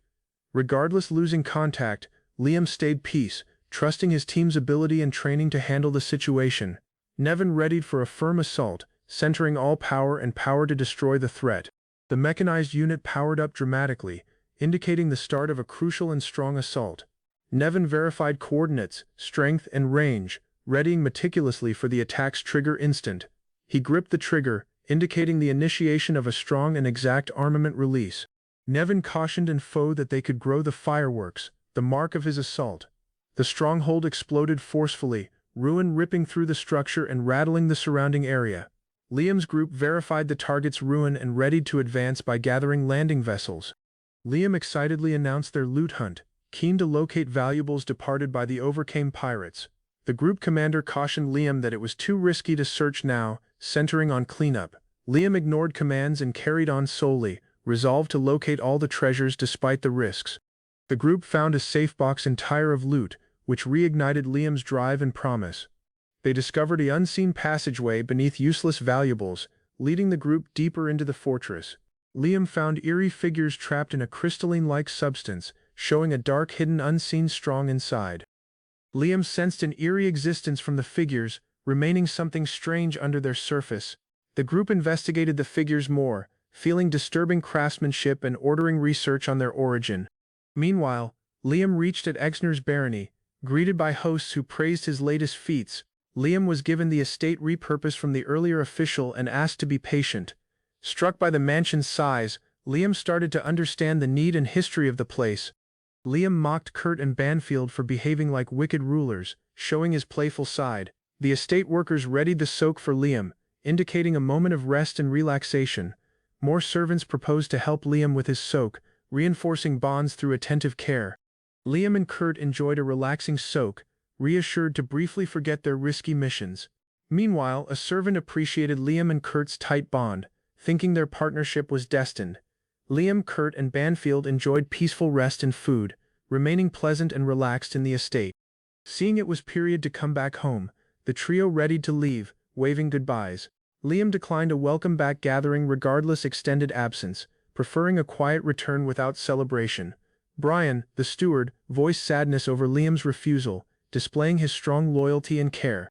Brian condemned those who misunderstood Liam's values, suggesting a greater connection among them. Liam reflected on his examens, seeing the worth of his friends throughout his practice years. Brian voiced ease that Liam maintained his person regardless the rumors surrounding House Razel. Liam diligently labored at his desk, centering on daily tasks and duties with resolve. Following arriving late, Liam was informed he must retrain ahead enrolling in the school. Stunned by the word, Liam asked the harshness of the practice at House Razel. Liam chose to start retraining with aristocrats near his realm, accepting his current public limits. His attendant asked Liam about his latest heavy expense on weaponry, showing concern about finances. She noted that the orders could hinder their tactical schemes, cautioning about unplanned expenses. Liam proposed renting out older warships for stable income, wishing to equilibrium assets and costs. The attendant hesitantly received, requesting Liam to inform her beforehand about future major decisions. Liam studied figures, learning they had boons regardless their despairing expressions and stone-bound origins. The blessing was disclosed as sanity-maintaining, crucial for those trapped in a stone-bound condition. Amagi stated that this blessing prevents losing one's sanity, although the experience remains hellish. Liam reflected on his own pain, deciding to aid those figures if feasible. He promised to defend the stone-bound, but cautioned he could eliminate anyone opposing his efforts. Liam and Amagi chose to treat a pause, suggesting period for rest and relaxation. They visited an clear bathhouse, enjoying the calming mood and steamy surroundings jointly. Liam voiced his preference for clear baths, appreciating the freedom and comfort they proposed. He reflected on his history encounters, where he couldn't fully relax or appreciate baths. Liam condemned Viscount Rozel's ignorance, faulting it for neglecting his well-being and private support. Liam stated the disadvantage of not knowing a villain's mindset, stressing tactical awareness. He debated Baron Exner's severe taxation, noting Kurt's promise despite his father's oppressive policies. Amagi observed Liam's major expression, detecting the weight of his duties and decisions. In a meeting, authorities debated the levy expand, justifying it as an investment in satellite progress. Liam defended the taxes, emphasizing they must defend their homeworld from raider dangers. Liam enjoyed watching his subjects misunderstand the levy hike, feeling their uncertainty amusing and insightful. His scheme to be a proper wicked ruler earned momentum with aid from Amagi and Brian. Amagi consulted Brian on levy allocation, balancing investment in satellites and realm security worries. Liam stated his real wish was to observe his subjects' pain regardless real security needs. Meanwhile, a famous fresh tornado-style haircut trend circulated amid the youth, shocking Liam greatly. Liam commanded a ban on the tornado-style haircut, concerned about his territory's embarrassing standing. Amagi proposed combining administration authorities, cautioning versus forbidding deeds that might provoke opposition. Brian reached to introduce Serena, an experienced previous palace trainer now joining their scheme. Serena performed to accepting pupils in Liam's domain, supporting their educational and tactical goals. Liam reliable Brian's judgment, assured Serena could play a key position in their success. The following year, fresh pupils reached, prepared to study under Liam's growing educational plan. One pupil insulted an android, showing prejudice and strain inside the new student group. Serena defended command and regard, instantly quieting the rude student with authority. Liam faced the disrespectful pupil personally, displaying he would tolerate no insubordination. He required the troublemaker be removed, enforcing firm discipline to keep harmony. Liam restrained personally throughout the pupil incident, appreciating Serena's peace management and mediation skills. Brian inquired about female pupils, showing numerous candidates were intended as concubines, complicating matters. Liam displayed little concern in any pupil, showing annoyance with their lack of exceptional beauty. Meanwhile, Baron Exner met turmoil as merchants departed and vassals deserted his domain in protest. Puzzled and desperate, Baron Exner asked his failures and looked for answers to his decline. The person recovered power from the despair surrounding Liam and Baron Exner's collapse. Knowing he must act personally, he schemes to expose severe truths and deepen their pain. Liam assuredly difficulties him, pledging to send the adversary to hell's fiery depths. Katerina visits Peter, who falsehood's bedridden, shaken by fault and hopelessness for House Razel. She confesses her own mistakes, displaying empathy amid the family's continuing wrestles and failures. Peter voices his wish to withdraw but hopes to refit House Razel properly. Tears drop as Peter apologizes strongly to Katerina, burdened by emotions of defeat. Katerina urges promise, suggesting they effort jointly to save money and cure Peter's illness.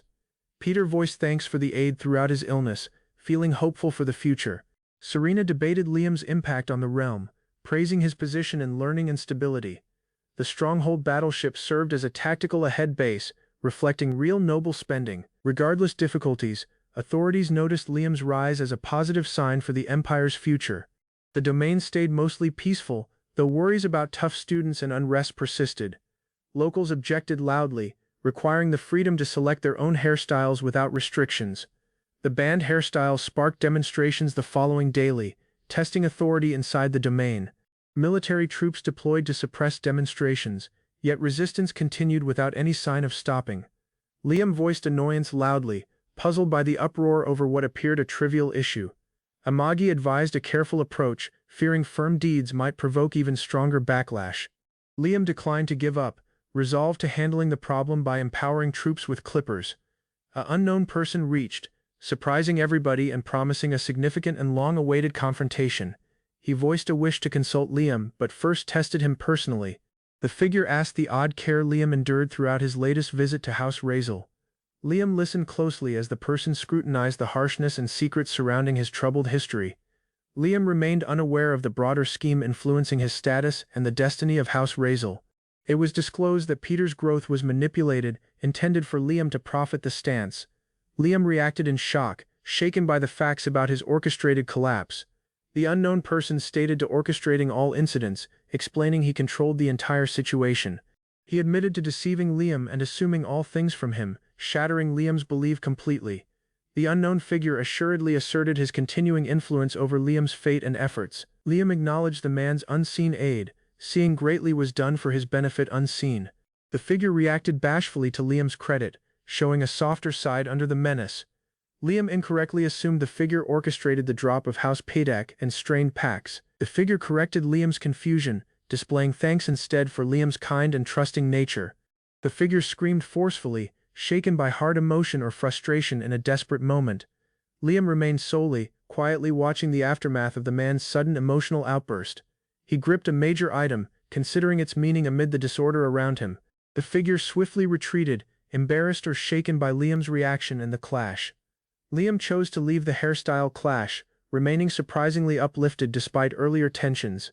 The advisor intended to contact the state building to address pressing noble affairs promptly. A lady seductively neared Liam, trying to persuade him to buy warships from her. Liam rejected her advances sternly, labeling her disappointing while readying for the following visitor. The following lady proposed fresh weapons and implied favors to influence Liam's decisions.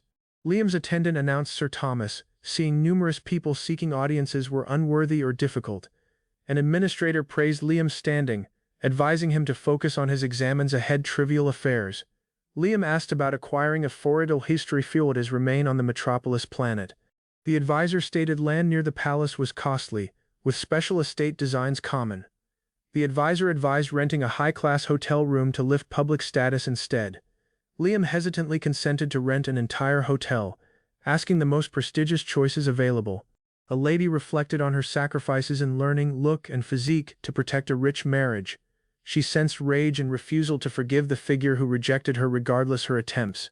Resolved, she intended to manipulate him and make him drop for her rather. She pictured the instant of vengeance, laughing at his appeals for forgiveness and regret. Preparations to lift the petrification hex were complete, with safety prepared for unexpected threats. Liam assuredly assured everybody that the guide's aid guaranteed their security during the ritual. The potion was administered, shattering the petrification incantation and letting the captives to move again. Liam studied the progress, pleased as the stone-bound parts of the hex victims cracked. Tears of ease and joy were shed by those freed from the extended hex. The stone-bound lady broke liberated, tears streaming as she emerged from her stone prison. Liam stated that the freed hex captives identified him as their savior and source of promise. He stressed the require for mind care and rest, due to their delicate recovery states.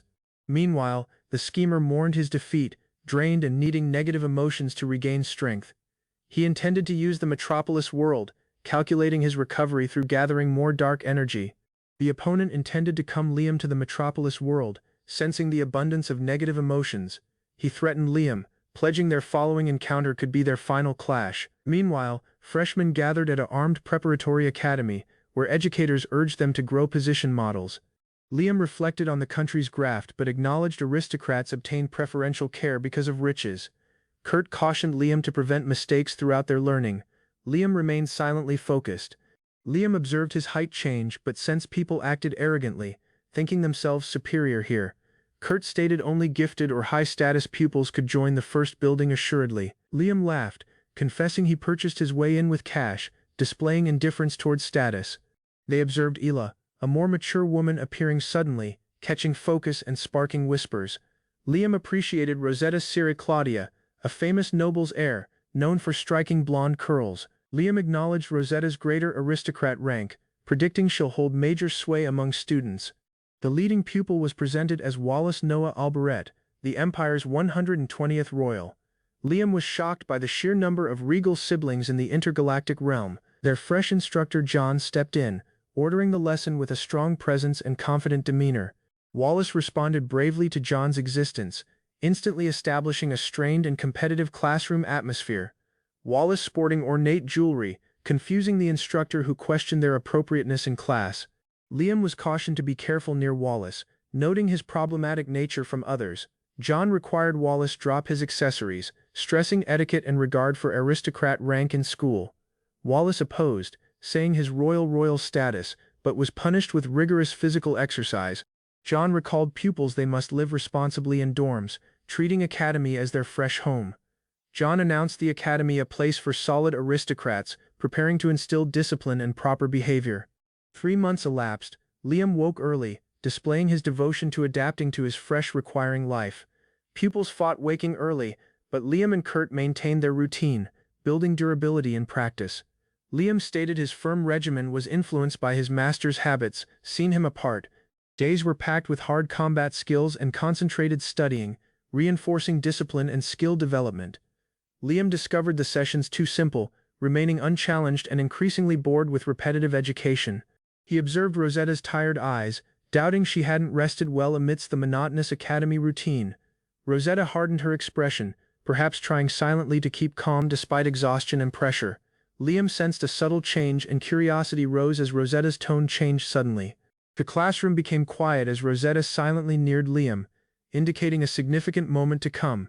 Liam asked Rosetta to lunch, but she declined, preferring to focus on her examens solely. Rosetta's refusal verified Liam's doubt that she disliked him, triggering his interest in her.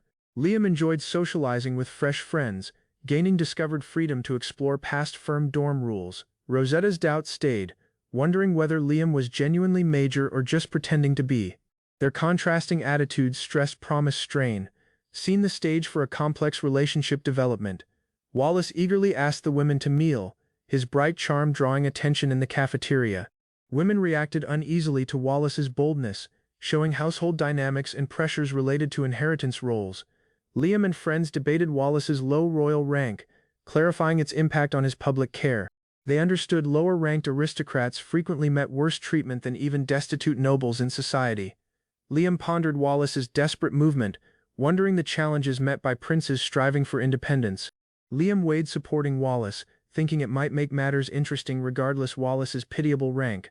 Wallace was named over by Liam, indicating a surprising shift in their public dynamic inside the party. The people reacted with amazement and curiosity, uncertain how this fresh pact would affect future interactions. Liam lightly named Wallace over, shocking people and causing a warning about his boldness. Rosetta glared at Liam, menacing him as her annoyance rose from his ahead behavior. Wallace swiftly denied any romantic concern, seeking to clarify misunderstandings among him and Rosetta. Liam disclosed his struggle to remain solo, sacrificing approval to prevent becoming like a typical player. Wallace stated his isolated upbringing, practiced to distrust everybody but household within imperial politics. Wallace's standing as a womanizer was acknowledged, but his friends noticed something greater under. Liam tested Wallace, requesting if his wish for independence was genuinely solid despite his behavior. Wallace passionately announced his wish to live independently and prove personally past his regal rank. Liam sympathized with Wallace's wrestles, noting the severe realities and pressures of royalty. Wallace bravely asked Liam to grow his patron, surprising everybody and shifting their bond dynamics. Liam bravely received Wallace's demand, deciding to grow his patron despite others' objections. Rosetta voiced amazement and worry over Liam's decision, wondering his motivations for supporting Wallace. Liam pledged monetary aid from Banfield Countum, providing Wallace resources for independence and growth. Wallace gratefully received Liam's aid, bowing strongly in regard and dedication to this new path. Meanwhile, authorities debated Wallace's withdrawal from royal inheritance, surprised by Liam's unexpected patronage choice. Authorities thought Liam priced belief over power, expecting Wallace's independence to gain widespread respect. Wallace celebrated shedding his regal title, remaining liberated and grateful for Liam's crucial aid. Rosetta recalled Wallace that real freedom remains elusive regardless departing royal status behind. Wallace recounted the risky, bloody history of the royal family's ruthless strength wrestles. He described how rituals throughout ascensions engaged lethal violence and deception to survive throne inheritance. Liam stated Wallace's slim chance of becoming emperor, emphasizing continuous dangers from rival factions. Wallace disclosed Rosetta's household suffered cruel care from losing groups in the imperial power struggle. The tale recounted a lethal inheritance war from 2000 period ago, with killings involved. Originally, Rosetta's house Claudia backed the crown royal who died mysteriously ahead his coronation. The fresh emperor retaliated by killing foes and exiling House Claudia to a barren, useless world. Regardless exile, House Claudia retained aristocrat rank, employed as an example of disgrace to people. Wallace concluded his tale, showing strong thanks to Liam for his invaluable aid and understanding. Liam assuredly affirmed his dedication to aid Wallace, solidifying their fresh alliance. Meanwhile, Rosetta went back to her room, plainly shaken and upset from the day's revelations. She fought emotionally with her sessions, remaining inadequate and incapable to keep up academically. Rosetta fought with her family's absence of funds, resolved to advance their situation herself. She focused intensely, pushing personally academically to protect a brighter future for her household. Her grandmother consoled her, wiping away tears, displaying strong worry for Rosetta's hardships. The grandmother urged Rosetta to attend an future royal gathering, wishing it might help her. Rosetta blossomed in an elegant dress, feeling joyful and treasured, like a genuine princess. Rosetta departed her household gratefully, resolved to face whatever difficulties awaited at the capital. The weather turned severe and rainy as she moved solely, remaining isolated and vulnerable. At the metropolis, Rosetta was identified and hurriedly embraced by somebody supporting her. The group cruelly taunted her plain dress, openly judging and shaming her in people. Regardless her tears, she was pressed to listen closely to a crucial message. Rosetta was ordered to seek favor and bear an heir to preserve House Claudia's lineage. She was pressed to grow into a beautiful lady, able of winning men's hearts. Rosetta reached late to lesson, apologizing properly amidst the major atmosphere of her school. Classmates taunted her clumsiness and look, making Rosetta to quietly regret her mistakes. Liam Sari Banfield reflected on his own rank, noting he possessed all things yet met difficulties. Liam was a highly expert and respected count with known swordcraft and rule abilities. Rosetta resented Liam, thinking he was unapproachable because of his boons and feats. Regardless her attempts, she sensed she could never match Liam's resolve. Her annoyance rose, fueling a strong hatred towards him she struggled to control.